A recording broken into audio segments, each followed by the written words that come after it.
ਆ ਕੇ ਪਹਿਲਾਂ ਤਾਂ ਦਿਮਾਗ ਸੀ ਨਾ ਵੀ ਉਹ ਹੋਇਆ ਅਮਰੀਕਾ, ਸੋਟੀ ਮਾਰਨੀ ਆ, ਦਰਖਤ ਤੋਂ ਡਾਲਰ ਡਿੱਗਣੇ ਆ ਹਨਾ। ਅੱਛਾ ਕੀ ਸੜਕਾਂ ਤੇ ਹਨੇਰੀ ਆਉਣੀ ਆ, ਡਾਲਰ ਉਹ ਜਾਣ 100 ਦਾ ਉਹਨੂੰ ਜਾਣਾ, 50 ਦਾ ਉਹਨੂੰ ਜਾਣਾ, ਝੋਲਾ ਲੈ ਲੈਣਾ ਵਾ, ਚੱਕੀ ਜਾਣੇ ਹਨਾ। ਨਹੀਂ ਦਿਮਾਗ 'ਚ ਇਹ ਨਹੀਂ ਸੀ ਮੈਂ ਅਮੀਰ ਬਣਨਾ। ਜਦੋਂ ਮੈਂ ਪਿਸ਼ਾਬ ਕਰਕੇ ਵਾਪਸ ਆਇਆ ਤੇ ਇੱਕ ਬੰਦਾ ਟ੍ਰੇਨ ਦੇ ਨਾਲ ਭੱਜਦਾ ਸੀ, ਰੈਂਚ ਸੀ ਉਹਦੇ ਹੱਥ 'ਚ। ਅੱਛਾ ਉਹ ਜ਼ੋਰ ਜ਼ੋਰ ਦੀ ਰੈਂਚ ਮਾਰੇ ਕੰਧ 'ਚ ਟ੍ਰੇਨ ਦੇ। ਮੈਂ ਸਮਝਿਆ ਕਿ ਟ੍ਰੇਨ ਮਿਸ ਹੁੰਦੀ ਆ ਵੀ ਇਹਨੂੰ ਖੋਲਦੀ, ਮੈਂ ਬੜਾ ਖੋਲਣ ਦੀ ਕੋਸ਼ਿਸ਼ ਕੀਤੀ, ਉਹ ਬਟਨ ਇਦਾਂ ਦੇ ਸੀ ਮੇਰੇ ਤੋਂ ਖੋਲ ਨਹੀਂ ਹੋਏ। ਤੇ ਉਹ ਜਿਹੜੀ ਲੇਡੀ ਸੀ ਨਾ ਡੱਬੇ ਦੀ ਇੰਚਾਰਜ ਰਸ਼ੀਅਨ, ਉਹ ਮੈਨੂੰ ਕਹਿੰਦੀ ਇਹਨੂੰ ਕਿਉਂ ਖੋਲੀ ਜਾਂਦਾ? ਮੈਂ ਕਿਹਾ ਉਹ ਬੰਦੇ ਦੀ ਟ੍ਰੇਨ ਮਿਸ ਹੁੰਦੀ ਹੈ। ਕਹਿੰਦੀ ਉਹ ਤਾਂ ਤੈਨੂੰ ਮਾਰਨ ਆ ਰਿਹਾ। ਮੈਂ ਕਿਹਾ ਕਿਉਂ? ਕਹਿੰਦੀ ਤੂੰ ਪਿਸ਼ਾਬ ਕਰਕੇ ਆਇਆ? ਮੈਂ ਕਿਹਾ ਹਾਂ। ਕਹਿੰਦੀ ਧਾਰ ਉਹਦੇ ਸਿਰ 'ਚ ਪਈ ਹੈ। ਕਹਿੰਦੀ ਥੱਲੇ ਉਹ ਨਾਟਕ ਹੱਸਦਾ ਸੀ। ਤੁਹਾਡੀ ਭਲੀ ਹੋ ਜੇ, ਤੁਹਾਡੇ ਰੈਂਚ ਕੱਸ ਰਹੇ ਸੀ ਯਾਰ, ਮੈਂ ਤਾਂ ਨਰਕ ਦਾ ਦਰਵਾਜ਼ਾ ਖੋਲੀ ਜਾਂਦਾ ਸੀ, ਉਹ ਤੁਹਾਡੀ ਭਲੀ। ਉਹਨੇ ਮੇਰੇ ਰੈਂਚ ਮਾਰਨੇ ਸੀ। ਮੈਂ ਕਹਿੰਦਾ ਜੇ ਸਾਰੇ ਲੋਕ ਆਰਟ ਕਰਨ ਲੱਗ ਜਾਣ, ਗੂਗਲ ਫੇਲ ਹੋ ਜੂ। ਅੱਛਾ, ਲੋਕੀ ਇੰਟਰਨੈਟ ਤੇ ਰਿਲਾਈ ਨਹੀਂ ਕਰਨਗੇ। ਮੈਂ ਵੇਖਿਆ ਵੀ ਤੁਸੀਂ ਫੋਨ ਵੀ ਨਹੀਂ ਰੱਖਦੇ। ਉਹਦਾ ਰੀਜ਼ਨ ਇਹੀ ਆ ਵੀ ਆਪਣੀ ਸ਼ਰਤਾਂ ਤੇ ਜ਼ਿੰਦਗੀ ਜਿਓ, ਤੇ ਤੁਸੀਂ ਆਪਣੀ ਮਰਜ਼ੀ ਨਾਲ ਜਿਹੜੀ ਚੀਜ਼ ਦੀ ਲੋੜ ਆ ਉਹਦੇ ਅਨੁਸਾਰ ਤੁਸੀਂ ਚੀਜ਼ ਮਾੜੀ ਮੋਟੀ ਦੇਖ ਦੁਖ ਲਈ ਦੀ ਇੱਧਰੋਂ। ਇਹ ਤੋਂ ਬਿਨਾਂ ਜੇ ਤੁਹਾਨੂੰ ਰਹਿਣਾ ਆ ਜੇ ਨਾ ਤਾਂ ਤੁਸੀਂ ਇੱਕ ਤਰ੍ਹਾਂ ਦੀ ਗੁਲਾਮੀ ਤੋਂ ਛੁਟਕਾਰਾ ਪਾ ਜਾਂਦੇ ਹੋ ਵੀ ਤੁਸੀਂ ਇੰਟਰਨੈਟ ਤੋਂ ਬਿਨਾਂ ਰਹਿ ਸਕਦੇ ਹੋ। ਇਹਦਾ ਮਤਲਬ ਤੁਸੀਂ ਆਪਣੇ ਤੇ ਕੰਟਰੋਲ ਆ ਤੁਹਾਡਾ। ਤੇ ਬੇਸਿਕ ਰੋਟੀ ਹੈ ਜਿਹੜੀ, ਉਹ ਤਾਂ ਕਿਸੇ ਤੋਂ ਮੰਗਣੋਂ ਰਿਹਾ ਬੰਦਾ। ਹਾਂ, ਚਾਕਲੇਟਾਂ ਕੇਕ ਐਕਸਟਰਾ ਨੇ, ਠੀਕ ਆ, ਉਹ ਜੇ ਜਿੰਨੇ ਮਰਜ਼ੀ ਵਧਾ ਲਓ ਤੁਸੀਂ, ਉਹ ਲਗਜ਼ਰੀ ਆ। ਲਗਜ਼ਰੀ ਆ। ਲਾਸ ਵੇਗਸ ਜਾ ਕੇ ਖਾ ਲਓ, ਪੂਲ 'ਚ ਬਹਿ ਕੇ ਜੂਸ ਪੀ ਲਓ, ਵਧਾਈ ਜਾਓ। ਪਰ ਬੇਸਿਕ ਮਸਲਾ ਹੱਲ ਹਰਕਤ ਦਾ ਹੋਣਾ ਚਾਹੀਦਾ ਆਪਦੇ ਪੈਸਿਆਂ ਨਾਲ। ਠੀਕ ਹੈ, ਮਤਲਬ ਬੱਚਿਆਂ ਨੂੰ ਹੋਰ ਕੁਝ ਚਾਹੇ ਦਿਓ ਨਾ ਦਿਓ, ਐਜੂਕੇਸ਼ਨ ਜ਼ਰੂਰ ਦਿਓ ਬਈ ਵਧੀਆ। ਉਹਨਾਂ ਨੂੰ ਬਚਪਨ 'ਚ ਕਿਸੇ ਆਰਟ ਨਾਲ, ਮਿਊਜ਼ਿਕ ਨਾਲ ਜੋੜੋ, ਸਪੋਰਟਸ ਨਾਲ ਜੋੜੋ। ਬੱਚੇ ਜਿੰਨੇ ਆਊਟਡੋਰ ਬਣਨਗੇ, ਇਨਡੋਰ ਤਾਂ ਯਾਰ ਹੈਗਾ ਹੀ ਹੈ ਡਰਾਮਾ। ਸਾਰੇ ਗੁਫਾ 'ਚ ਵੜ ਗਏ, ਬੰਦਾ ਗੁਫਾ 'ਚ ਵੜ ਰਹਿੰਦਾ ਹੁੰਦਾ ਸੀ ਹਜ਼ਾਰਾਂ ਸਾਲ ਪਹਿਲਾਂ, ਫੇਰ ਗੁਫਾ 'ਚ ਵੜ ਗਿਆ, ਬਾਹਰ ਨਿਕਲਣ ਨੂੰ ਜੀ ਨਹੀਂ ਕਰਦਾ। ਉਹ ਗੁਫਾ ਦਾ ਐਡਰੈਸ ਬਦਲ ਗਿਆ, ਹੁਣ ਇੱਕ ਕਿਊਜ਼ੀ ਜਿਹਾ ਸੁਪਰ ਐਂਡ ਸੀਕ੍ਰੇਟ ਜਿਹਾ ਐਡਰੈਸ ਆ, ABC ਐਂਡ ਹਨਾ, ਐਵੀਨਿਊ ਹਨਾ, ਕ੍ਰੈਸੈਂਟ ਹਨਾ। ਤੇ ਹੈਗਾ ਤਾਂ ਗੇਮ ਉਹੀ। ਮੈਂ ਗੂਗਲ ਤੋਂ ਇੱਕ ਗੱਲੋਂ ਬੜਾ ਨਾਰਾਜ਼ ਆ। ਉਹ ਕਿਉਂ? ਇਹਨਾਂ ਨੇ ਬੱਚਿਆਂ ਦੇ ਐਨਕਾਂ ਲਵਾਤੀਆਂ ਯਾਰ। ਟੋਟਲ ਬੱਚੇ ਦੇ ਐਨਕਾਂ ਲਵਾਉਣ ਦੇ ਜ਼ਿੰਮੇਵਾਰ ਇਹ ਨੇ। ਅੱਛਾ। ਹਾਂ, ਮੇਰੇ ਮੁੰਡੇ ਦੇ ਐਨਕ ਨਹੀਂ ਲੱਗੀ ਹੋਈ ਸਕੂਲ 'ਚ। ਅੱਛਾ। ਅਸਲ 'ਚ ਤਾਂ ਸਭ ਤੋਂ ਵਧੀਆ ਟਰੈਵਲਰ ਆਪਣੇ ਕੋਲ ਸੀਗੇ ਗੁਰੂ ਨਾਨਕ ਦੇਵ, ਬਾਬਾ ਨਾਨਕ ਜੀ। ਬਾਬਾ ਨਾਨਕ ਜੀ ਦੇ ਮਰਦਾਨਾ ਜੀ ਤੋਂ ਵਧੀਆ ਯਾਤਰਾ ਕਿਹਨੇ ਕਰਨੀ ਆ? ਅਸੀਂ ਉਹਨਾਂ ਨੂੰ ਆਈਡੀਅਲ ਬਣਾਇਆ ਹੀ ਨਹੀਂ, ਅਸੀਂ ਉਹਨਾਂ ਨੂੰ ਤੁਰੇ ਹੀ ਨਹੀਂ। 38000 ਮਾਈਲ ਚੱਲੇ ਉਹ। ਦੁਨੀਆ ਦੇ ਕਿਹੜੇ ਕਿਹੜੇ ਕੋਨੇ ਨਹੀਂ ਉਹਨਾਂ ਨੇ ਛੱਡੇ, ਸਾਰੇ ਪਾਸੇ। ਪਰ ਜਿਹੜੀ ਮੇਰੀ ਐਗਜ਼ੀਬਿਸ਼ਨ ਸੀ ਇਟਲੀ ਦੀ, ਉਹ ਵੀ ਮੈਨੂੰ ਬੜੀ ਵਧੀਆ ਯਾਦ ਆ। ਮੇਰਾ ਇਟਾਲੀਅਨ ਦੋਸਤ ਮੈਨੂੰ ਲੈ ਕੇ ਗਿਆ ਸੀ, ਚਰਚ 'ਚ ਹੋਈ ਸੀ। ਅੱਛਾ। ਤੇ ਕੀ ਖਾਸੀਅਤ ਸੀ? ਖਾਸੀਅਤ ਇਹ ਸੀ, ਇੱਕ ਤਾਂ ਦੋਸਤ ਸੀਗਾ, ਇੱਕ ਉਹਨੇ ਚਰਚ 'ਚ ਲਵਾਈ ਮਦਰ ਟਰੇਜ਼ਾ, ਮੈਂ ਮੂਹਰੇ ਲਾਈ। ਉਹ ਜਿਹੜਾ ਬਨੀਤੋ ਕੋਕੀ ਸੀਗਾ ਬਿਸ਼ਪ, ਅੱਛਾ, ਪੋਪ ਤੋਂ ਥੱਲੇ ਹੁੰਦਾ, ਉਹਨੇ ਉਦਘਾਟਨ ਕੀਤਾ। ਅੱਛਾ। ਮਾਡਰਨ ਟਾਊਨ ਸੀ ਇਟਲੀ ਦਾ, ਫਲੋਰੈਂਸ ਦੇ ਕੋਲੇ। ਤੇ ਉਹ ਮੇਰੀ ਸਾਰੀਆਂ ਪੇਂਟਿੰਗਾਂ ਵੇਖ ਗਈਆਂ ਯਾਰ। ਮੈਨੂੰ ਇਟਲੀ 'ਚ ਐਂ ਲੱਗੇ ਵੀ ਬਸ ਮਾਈਕਲ ਐਂਜਲੋ ਹੋਊਗਾ ਯਾਰ, ਅਸੀਂ ਕਿਹੜਾ। ਅੱਜ ਤਾਂ ਮੈਂ ਹੀਗਾ। ਉਹਨੇ ਜਿੰਨੇ ਪੈਸੇ ਬਣੇ ਮੇਰੇ ਇਮਾਨਦਾਰੀ ਨਾਲ ਮੇਰੀ ਜੇਬਾਂ ਫੁੱਲ ਕਰਤੀਆਂ। ਮੇਰੀਆਂ ਜੇਬਾਂ ਲੀਰਿਆਂ ਨਾਲ, ਉਦੋਂ ਲੀਰੇ ਚੱਲਦੇ ਸੀ ਇਟਲੀ, ਜੇਬਾਂ ਫੁੱਲ। ਮੈਂ ਉੱਥੋਂ ਟ੍ਰੇਨ ਫੜੀ, Venice, Belgium, Holland, France, Germany ਸਾਰੇ ਕਰਦਾ ਹੋਇਆ, ਮੌਂਟੀ ਕਾਰਲੋ, ਆਰਾਮ ਨਾਲ ਘਰੇ ਗਿਆ। ਘਰੇ ਜਾ ਕੇ ਮਰੂਤੀ ਵੀ ਲੈ ਲਈ। ਅੱਛਾ। ਇਹ ਕਿਹੜੇ ਸਾਲ ਦੀ ਗੱਲ ਆ? 2001 ਦੀ। 2000 ਚੜ੍ਹੇ ਸੀ। ਉਹਦੇ ਰੂਲ ਬੜੇ ਪੁੱਠੇ ਸੀਗੇ। ਅੱਛਾ। ਸਾਨੂੰ ਸੇਂਟ ਪੀਟਰਸਬਰਗ ਫੜ ਲਿਆ ਸੀਗਾ ਸਟੇਸ਼ਨ ਤੇ, ਤੇ ਥੱਲੇ ਥਾਣਾ ਸੀ ਰੇਲਵੇ ਦਾ, ਉੱਥੇ ਲੈ ਗਏ ਫੜ ਕੇ, ਤੇ ਗੰਨਾ ਲਾ ਕੇ ਲੈ ਗਏ ਸਾਨੂੰ। ਅੱਛਾ। ਥੱਲੇ ਜਾ ਕੇ ਕਹਿੰਦੇ ਪੁਰਾਣੀ ਗੱਲ ਆ, ਅੱਜ ਤੋਂ ਦੇਖ ਲਓ 24-25 ਸਾਲ ਪੁਰਾਣੀ। ਹਾਂ, 2000 ਕਹਿੰਦੇ ਉਹ ਤੁਸੀਂ ਇੱਥੇ ਰਜਿਸਟ੍ਰੇਸ਼ਨ ਨਹੀਂ ਕਰਾਈ, ਆਹ ਨਹੀਂ ਕਰਾਈ। ਮੈਂ ਕਿਹਾ ਯਾਰ ਜਦ ਵੀਜ਼ਾ ਪਹਿਲਾਂ ਤਾਂ ਕਹਿਣ ਤੁਸੀਂ ਸੀਰੀਆ ਤੋਂ, ਚੋਚਨੀਆ ਤੋਂ। ਅੱਛਾ। ਨਾ ਯਾਰ ਅਸੀਂ ਤਾਂ ਇੰਡੀਆ ਤੋਂ। ਅੱਛਾ, ਚੇਚਨੀਆ ਨਾਲ ਦਾ ਰੌਲਾ ਜੋ ਚੱਲਦਾ ਹੈ। ਉਹਨੇ ਉਦੋਂ ਤਾਂ ਸੀਗਾ, ਹੁਣ ਨਹੀਂ। ਅਸਲ 'ਚ ਸਾਨੂੰ ਮੁਸਲਮਾਨ ਐ ਸਮਝਦੇ ਰਹੇ ਵੀ ਤੁਸੀਂ ਇਸਲਾਮਿਕ ਹੋ। ਅੱਛਾ। ਮੈਂ ਬਟੂਆ ਪੁੱਠਾ ਕੀਤਾ, ਰੂਬਲ ਸਾਰੇ ਕੱਢਤੇ। ਮੇਰੇ ਦੋਸਤ ਨੇ ਵੀ ਕੱਢਤੇ ਰੂਬਲ। ਮੇਰੇ ਰਸ਼ੀਅਨ ਦੋਸਤ ਕੋਲ ਥੋੜੇ ਸੀਗੇ, ਉਹ ਵੀ ਕੱਢਤੇ। 520 ਰੂਬਲ ਬਣੇ ਸਾਰੇ। ਇੰਡੀਆ ਦਾ ਕਿੰਨਾ? 900 ਰੁਪਈਆ। ਅੱਛਾ, ਉਹਨੇ 'ਚ ਸਰ ਗਿਆ। ਅਸੀਂ ਕਿਹਾ ਵੀ ਆ ਲੈ ਲਓ ਸਾਰੇ ਯਾਰ, ਸਾਨੂੰ ਜਾਣ ਦਿਓ। ਕਹਿੰਦਾ ਚਲੋ ਠੀਕ ਆ, ਵਾਹ ਖੁਦਾ ਹਾਫਿਜ਼। ਫਿਰ ਫਿਰ ਸਾਰੇ ਪੈਸੇ ਇਕੱਠੇ ਕਰਕੇ ਸਾਨੂੰ ਜਾਣ ਲੱਗੇ। ਕਹਿੰਦਾ ਓਏ ਉਰੇ ਆਓ। ਅਸੀਂ ਡਰ ਗਏ ਸੀਗਾ ਫੇਰ ਨਾ ਫੜ ਲਵੇ। ਕਹਿੰਦਾ 20 ਰੂਬਲ ਲੈ ਜਾਓ, ਰਾਹ 'ਚ ਪਾਣੀ ਪੂਣੀ ਪੀ ਲਿਓ, ਯਾਤਰਾ ਬੜੀ ਲੰਬੀ ਆ। ਸਮਝਿਆ ਨੰਗ ਹੋ ਗਈ। ਨੰਗ ਹੋ ਗਈ, ਅਸੀਂ ਤਾਂ ਸਭ ਕੁਝ ਲੈ ਗਿਆ ਇਦਾਂ। ਮੈਨੂੰ ਇੱਕ ਵਾਰ ਕੈਨੇਡੀਅਨ ਟ੍ਰੇਨ 'ਚ ਇੱਕ ਗੋਰੇ ਦੇ ਸਾਹਮਣੇ ਮੈਂ ਪੱਗ ਲਾ ਕੇ ਨਾ, ਲੰਬੀ ਸੀ ਟ੍ਰੇਨ, ਪੂਣੀ ਕਰਾਈ ਉਹ ਤੋਂ। ਅੱਛਾ। ਜਦ ਮੈਂ ਜੂੜਾ ਕੀਤਾ, ਮੈਨੂੰ ਕਹਿੰਦਾ ਅੱਛਾ ਇਹਦੇ ਥੱਲੇ ਬਾਲ ਜੀ ਵੀ ਹੁੰਦੀ ਆ। ਕਹਿੰਦਾ ਸਾਨੂੰ ਨਹੀਂ ਸੀ ਪਤਾ। ਕਹਿੰਦਾ ਅਸੀਂ ਤਾਂ ਕਿਹਾ ਵੀ ਕਿਤੇ ਬਣੀ ਬਣਾਈ ਲੈ ਕੇ ਆ ਪਾ ਲੈਂਦੇ ਟੋਪੀ ਵਾਂਗੂ ਪਾ ਲਈ। ਮੈਂ ਕਿਹਾ ਤੂੰ ਪੂਣੀ ਕਰਾ, ਗੁਣੀ ਕਰਾਈ। ਉਹ ਰੋਜ਼ ਮੇਰੇ ਨਾਲ ਪੂਣੀ ਕਰਾਇਆ ਕਰੇ, ਕਿਤੇ ਉਹਦੀ ਘਰ ਵਾਲੀ ਕਰਾਇਆ ਕਰੇ। ਠੀਕ ਆ। ਚੱਲਦੀ ਟ੍ਰੇਨ 'ਚ ਕੈਨੇਡਾ ਪੂਣੀਆਂ ਕਰਾ, ਐ ਕਰ, ਸਾਰੇ ਦੋਸਤ ਬਣ ਗਏ ਜੀ, ਐ ਵਧੀਆ। ਤੇ ਬਾਕੀ ਨੇਪਾਲ ਕਹਿਣ ਨੂੰ ਗਰੀਬ ਆ, ਪਰ ਦੁਨੀਆ ਦੀਆਂ ਬੈਸਟ ਚੋਟੀਆਂ ਉਹਨਾਂ ਕੋਲੇ। ਉਹ ਕੌਣ ਬਣਾ ਲੂਗਾ? ਬਿਲਡਿੰਗਾਂ ਤਾਂ ਫੇਰ ਬਣ ਜਾਣਗੀਆਂ। ਨੇਪਾਲ ਦੀਆਂ ਚੋਟੀਆਂ ਕਿਦੋਂ ਬਣਨੀਆਂ? ਐਵਰੈਸਟ, ਧੌਲਾਗਿਰੀ, ਤੇ ਅਮਰੀਕਨ ਐਮਬੈਸੀ ਵਾਲੇ ਪੁੱਛੀ ਜਾਣ ਤੇਰੇ ਕੋਲੇ ਪ੍ਰਾਪਰਟੀ ਪੇਪਰ ਬੈਂਕ ਬੈਲੈਂਸ ਇਹ, ਮੈਂ ਕਿਹਾ ਮੈਂ ਆਰਟਿਸਟ ਬੰਦਾ, ਮੇਰੇ ਕੋਲ ਕੀ ਆ। ਉਹ ਗੋਰੀ ਚੰਗੀ ਸੀ, ਮੈਂ ਗੋਰੀ ਨੂੰ ਕਿਹਾ ਤੂੰ ਮੇਰੀਆਂ ਪੇਂਟਿੰਗਾਂ ਦੇਖ ਲੈ ਓਰੀਜਨਲ। ਕਹਿੰਦੀ ਚੱਲ ਪੇਂਟਿੰਗਾਂ ਤਾਂ ਦੇਖੀਏ। ਉਹ ਦੇਖਦੀ ਮੋਨਾਲਿਜ਼ਾ ਆਈ, ਕਹਿੰਦੀ ਹੂ ਡਿਡ ਮੋਨਾਲਿਜ਼ਾ, ਮੈਂ ਕਿਹਾ ਲਿਓਨਾਰਡੋ। ਵੇਅਰ ਇਟ ਸਿਚੁਏਟਡ, ਮੈਂ ਕਿਹਾ ਲੂਵਰ ਪੈਰਿਸ। ਕਰਦੀ ਐਂਡ ਤੇ ਮਦਰ ਟੈਰੇਜ਼ਾ ਦਿਖਾਤੀ ਵੀ ਉਹਨੇ ਸਾਰੀ ਐਮਬੈਸੀ ਨੂੰ ਦਿਖਾਈ। ਐਮਬੈਸੀ ਦਾ ਜਿਹੜਾ ਵੱਡਾ ਗੋਰਾ ਸੀ ਉਹਨੇ ਪਤਾ ਨਹੀਂ ਉਹਨੂੰ ਆਇਆ ਜੇ ਕੀ ਕਿਹਾ, ਅੰਗੂਠਾ ਕਰਤਾ ਤਾਂ ਬਸ ਉਹ ਆਈ ਕਹਿੰਦੀ you are allowed to go to States mister Singh ਨੇ ਠਾ ਆਇਆ ਜੇ ਹਨਾ ਥੱਪਾ ਜਾ ਮਾਰ। ਆਹੋ ਉਹ ਮੈਂ ਕਿਹਾ ਯਾਰ ਇੰਨੀ ਕੀ ਗੱਲ ਹੁੰਦੀ ਆ ਬਸ। ਲੋਕ ਯਾਰ 70 ਲੱਖ 80 ਲੱਖ ਕੋਈ ਕਿਹਦੇ ਨਾਲ ਵਿਆਹ ਕਰੋ, ਕੁਛ ਕਰ ਐ ਕਰ, ਕੋਈ ਜੋੜ ਤੋੜ ਕਰਦਾ, ਕੋਈ ਮੈਕਸੀਕੋ ਤੋਂ ਟੱਪਦਾ, ਕੋਈ ਐ ਸੋਚ ਛੱਡਦਾ। ਜੇ ਕੇਲੇ ਦਾ ਛਿੱਲੜ ਪਿਆ ਤਿਲਕਣਾ ਤਾਂ ਪੈਣਾ ਹੀ ਹੈ। ਨਹੀਂ ਝੀਲ ਪਈ ਤਾਂ ਛਾਲ ਮਾਰਨੀ ਪੈਣੀ ਆ, ਬਸ ਐਂ ਹੈ। ਤੇ ਸਾਰੇ ਮੈਨੂੰ ਕਹਿਣ ਮੁੰਡਾ ਅਮਰੀਕਾ ਤੋਂ ਆਇਆ, ਮੁੰਡਾ ਅਮਰੀਕਾ। ਮੈਂ ਗੱਲ ਸੁਣ ਲਓ, ਮੈਂ ਆਇਆ ਓਏ, ਮੈਂ ਜਾਣਾ ਨਹੀਂ। ਅੱਛਾ। ਕਹਿੰਦੇ ਕਿਉਂ? ਮੈਂ ਕਿਹਾ ਇੱਕ ਤਾਂ ਹੁੰਦਾ ਨਾ ਅਮਰੀਕਾ ਤੋਂ ਆਇਆ ਫਿਰ ਉਹ ਲੈ ਕੇ ਜਾਂਦਾ ਕਿਸੇ ਨੂੰ, ਮੈਂ ਕਿਹਾ ਮੈਂ ਉਹ ਨਹੀਂ ਹੈਗਾ, ਮੈਂ ਸਿਰਫ ਵੇਖ ਕੇ ਆ ਗਿਆ। ਆਹੋ ਉਹ ਫਿਰ ਰਿਸ਼ਤੇ ਆਉਣ। ਮੈਂ ਲੇਡੀ ਸੂਟ ਪੇਂਟ ਕਰਨ ਲੱਗ ਗਿਆ ਸੀ ਸ਼ੁਰੂ 'ਚ ਹੀ, ਛੋਟਾ ਹੁੰਦਾ। ਠੀਕ ਆ। ਮੈਂ ਅੰਦੜੀਆ ਜਿਹਾ ਸੀ, ਮੜੀ ਦਾੜੀ ਆਈ ਸੀ ਉਦੋਂ। ਮਿੱਟੀ ਦੇ ਪੌਟ ਵੇਚਣੇ, ਲੇਡੀ ਸੂਟ ਵੇਚਣੇ, ਉਹਨਾਂ ਨਾਲ ਮੇਰਾ ਚੱਲ ਜਾਂਦਾ ਸੀ ਯਾਰ। ਉਹਦੇ ਨਾਲ ਮੈਂ ਨਾ ਇਹ ਐਵਰੀਡੇ ਇਹ ਜਲਦੀ ਵਿਕਣ ਵਾਲੀਆਂ ਚੀਜ਼ਾਂ ਨੇ। ਆਰਟਿਸਟ ਨੂੰ ਪਹਿਲਾਂ ਉਹ ਪੇਂਟ ਕਰਨਾ ਚਾਹੀਦਾ ਜੋ ਜਲਦੀ ਵਿਕਦਾ। ਵੱਡੀ ਬਣਾਉਣੀ ਸੌਖੀ ਕਿ ਛੋਟੀ? ਦੇਖੋ ਹੁਣ ਟਰੱਕ ਠੀਕ ਕਰਨਾ ਸੌਖਾ ਕਿ ਘੜੀ। ਤੇ ਥੋੜਾ ਜਿਹਾ ਜੀਐਸ ਸੋਹਣ ਸਿੰਘ ਦੀਆਂ ਪੇਂਟਿੰਗਾਂ ਦੇਖੀਆਂ, ਉਹਨਾਂ ਤੋਂ ਵੀ ਸਰਦਾਰ ਸਾਹਿਬ ਤਾਂ ਮੈਨੂੰ ਕੁਝ ਡਿਫਰੈਂਟ ਲੱਗਿਆ ਵੀ ਇਹ ਕਾਪੀ ਨਹੀਂ ਹੋ ਸਕਦਾ। ਅੱਛਾ। ਉਹਨਾਂ ਦੇ ਕੰਮ ਨੂੰ ਕੋਈ ਕਾਪੀ ਨਹੀਂ ਕਰ ਸਕਦਾ, ਜਿੰਨਾ ਮਰਜ਼ੀ ਜ਼ੋਰ ਲਾ ਲਵੇ। ਨੋ ਉਹ ਤਾਂ ਸੁਪਨੇ ਪੇਂਟ ਕਰ ਦਿੰਦੇ ਸੀ।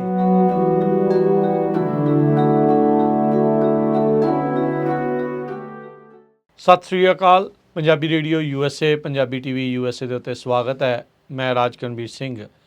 ਮੇਰੇ ਨਾਲ ਅੱਜ ਸਟੂਡੀਓ ਦੇ ਵਿੱਚ ਜੁੜ ਬੈਠੇ ਨੇ ਆਰਟਿਸਟ ਸੁਖਪ੍ਰੀਤ ਸਿੰਘ ਜੀ। ਪੰਜਾਬ ਤੋਂ ਪਹੁੰਚੇ ਹੋਏ ਨੇ। ਇਸ ਟਾਈਮ ਜੋ ਪੰਜਾਬੀ ਕਲਚਰ ਸੈਂਟਰ ਤੇ ਪੰਜਾਬੀ ਰੇਡੀਓ USA ਦੇ ਦੁਆਰਾ ਸਾਲਾਨਾ 5ਵਾਂ ਐਨੂਅਲ ਆਰਟ ਕੈਂਪ ਲਗਵਾਇਆ ਜਾ ਰਿਹਾ, ਉਸ ਦੇ ਵਿੱਚ ਇਹ ਸਿਖਲਾਈ ਦੇ ਰਹੇ ਆ। ਉਹਨਾਂ ਦੀ ਐਗਜ਼ੀਬਿਸ਼ਨ ਵੀ ਇਸ ਟਾਈਮ ਇੱਥੇ ਜਿਹੜੀ ਉਹ ਚੱਲ ਰਹੀ ਆ। ਆਓ ਉਹਨਾਂ ਦੇ ਨਾਲ ਗੱਲਬਾਤ ਕਰਦੇ ਹਾਂ। ਸਭ ਤੋਂ ਪਹਿਲਾਂ ਸੁਖਪ੍ਰੀਤ ਸਿੰਘ ਜੀ, ਜੀ ਆਇਆਂ ਨੂੰ ਸਵਾਗਤ ਹੈ। ਸਤਿ ਸ਼੍ਰੀ ਅਕਾਲ ਜੀ। ਸਤਿ ਸ਼੍ਰੀ ਅਕਾਲ ਸਾਰਿਆਂ ਨੂੰ ਜੀ, ਸਾਰੀ ਕੈਲੀਫੋਰਨੀਆ ਨੂੰ। ਸੋ ਅਮਰੀਕਾ ਦੇ ਵਿੱਚ ਦੌਰੇ ਦੇ ਉੱਤੇ ਪਹੁੰਚੇ ਆ, ਨਾਲ ਦੇ ਨਾਲ ਕੈਂਪ ਲਾਉਣ ਦਾ ਵੀ ਮੌਕਾ ਮਿਲ ਰਿਹਾ ਆ, ਬੱਚਿਆਂ ਨੂੰ ਸਿਖਲਾਈ ਦੇ ਰਹੇ ਆ, ਛੋਟੀ ਉਮਰ ਤੋਂ ਵੱਡਿਆਂ ਦਾ। ਕਿੱਦਾਂ ਚੱਲ ਰਿਹਾ? ਬੜਾ ਵਧੀਆ ਲੱਗਦਾ ਜੀ, ਇੱਦਾਂ ਫੈਮਿਲੀ ਵਾਂਗੂ ਲੱਗਦਾ। ਆਈਦਾ, ਬੱਚਿਆਂ ਨੂੰ ਮਿਲੀਦਾ, ਬੱਚਿਆਂ ਨਾਲ ਪੇਰੈਂਟਸ ਮਿਲ ਜਾਂਦੇ ਆ।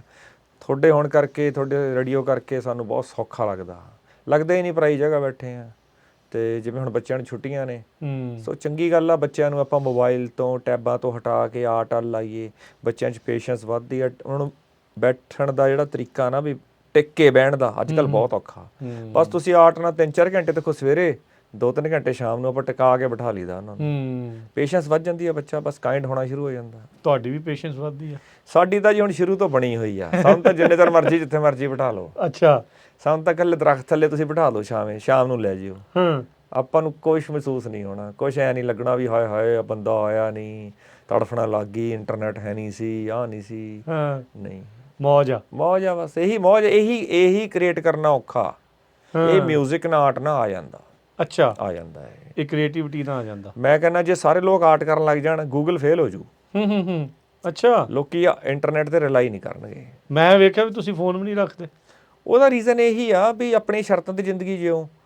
ਤੇ ਤੁਸੀਂ ਆਪਣੀ ਮਰਜ਼ੀ ਨਾਲ ਜਿਹੜੀ ਚੀਜ਼ ਦੀ ਲੋੜ ਆ ਉਹਦੇ ਅਨੁਸਾਰ ਤੁਸੀਂ ਚੀਜ਼ ਮਾੜੀ ਮੋਟੀ ਦੇਖ ਦੁਖ ਲਈਦੀ ਆ ਇੱਧਰੋਂ। ਉੱਦਾਂ ਕੋਈ ਐ ਤੜਫਣਾ ਜੀ ਨਹੀਂ ਲੱਗਦੀ ਵੀ ਹਾਏ ਓਏ ਉਹਨੇ ਦੇਖਣਾ ਸੀ, ਓਏ ਖਬਰ ਕਿੱਧਰ ਗਈ, ਓਏ ਆਹ ਕਿੱਧਰ, ਓਏ ਹੋ ਯਾਰ ਕੀ ਕਰ ਲਾਂਗੇ। ਦੁਨੀਆ 'ਚ ਵੀ ਕੁਛ ਹੁੰਦਾ ਵਾ, ਬੜਾ ਫੋਕਸ ਨਹੀਂ ਕਰੀਦਾ ਕਿਸੇ ਚੀਜ਼ ਤੇ। ਆਪਣੇ ਤੋਂ ਬਗੈਰ ਵੀ ਹੋ ਜਾਣਾ, ਆਪਣੇ ਨਾਲ ਵੀ ਹੋ ਜਾਣਾ। ਤੁਝ ਕੋ ਪਰਾਈ ਕਿਆ ਪੜੀ, ਆਪਣੀ ਨਵੇੜ ਤੂੰ। ਸਹੀ ਗੱਲ ਆ। ਕਿਹਦਾ ਹਿਸਾਬ ਲਾਵਾਂਗੇ, ਕਿਹਦੀ ਫਾਈਲ ਖੋਲਾਂਗੇ। ਸੋ ਕਈ ਦਾ ਠੀਕ ਆ। ਇਹ ਤੋਂ ਬਿਨਾਂ ਜੇ ਤੁਹਾਨੂੰ ਰਹਿਣਾ ਆ ਜੇ ਨਾ ਤਾਂ ਤੁਸੀਂ ਇੱਕ ਤਰ੍ਹਾਂ ਦੀ ਗੁਲਾਮੀ ਤੋਂ ਛੁਟਕਾਰਾ ਪਾ ਜਾਂਦੇ ਹੋ ਵੀ ਤੁਸੀਂ ਇੰਟਰਨੈਟ ਤੋਂ ਬਿਨਾਂ ਰਹਿ ਸਕਦੇ ਹੋ। ਇਹਦਾ ਮਤਲਬ ਤੁਸੀਂ ਆਪਣੇ ਤੇ ਕੰਟਰੋਲ ਆ ਤੁਹਾਡਾ।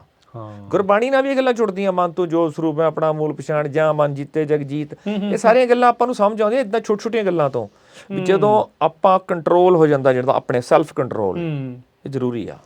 ਇਹੀ ਸਭ ਤੋਂ ਔਖਾ ਪਾਉਣਾ। ਵੀ ਅੱਜ ਕੱਲ੍ਹ ਤੜਫਣ ਲੱਗੀ ਪਈ ਆ, ਰੌਲਾ ਇਹੀ ਆ।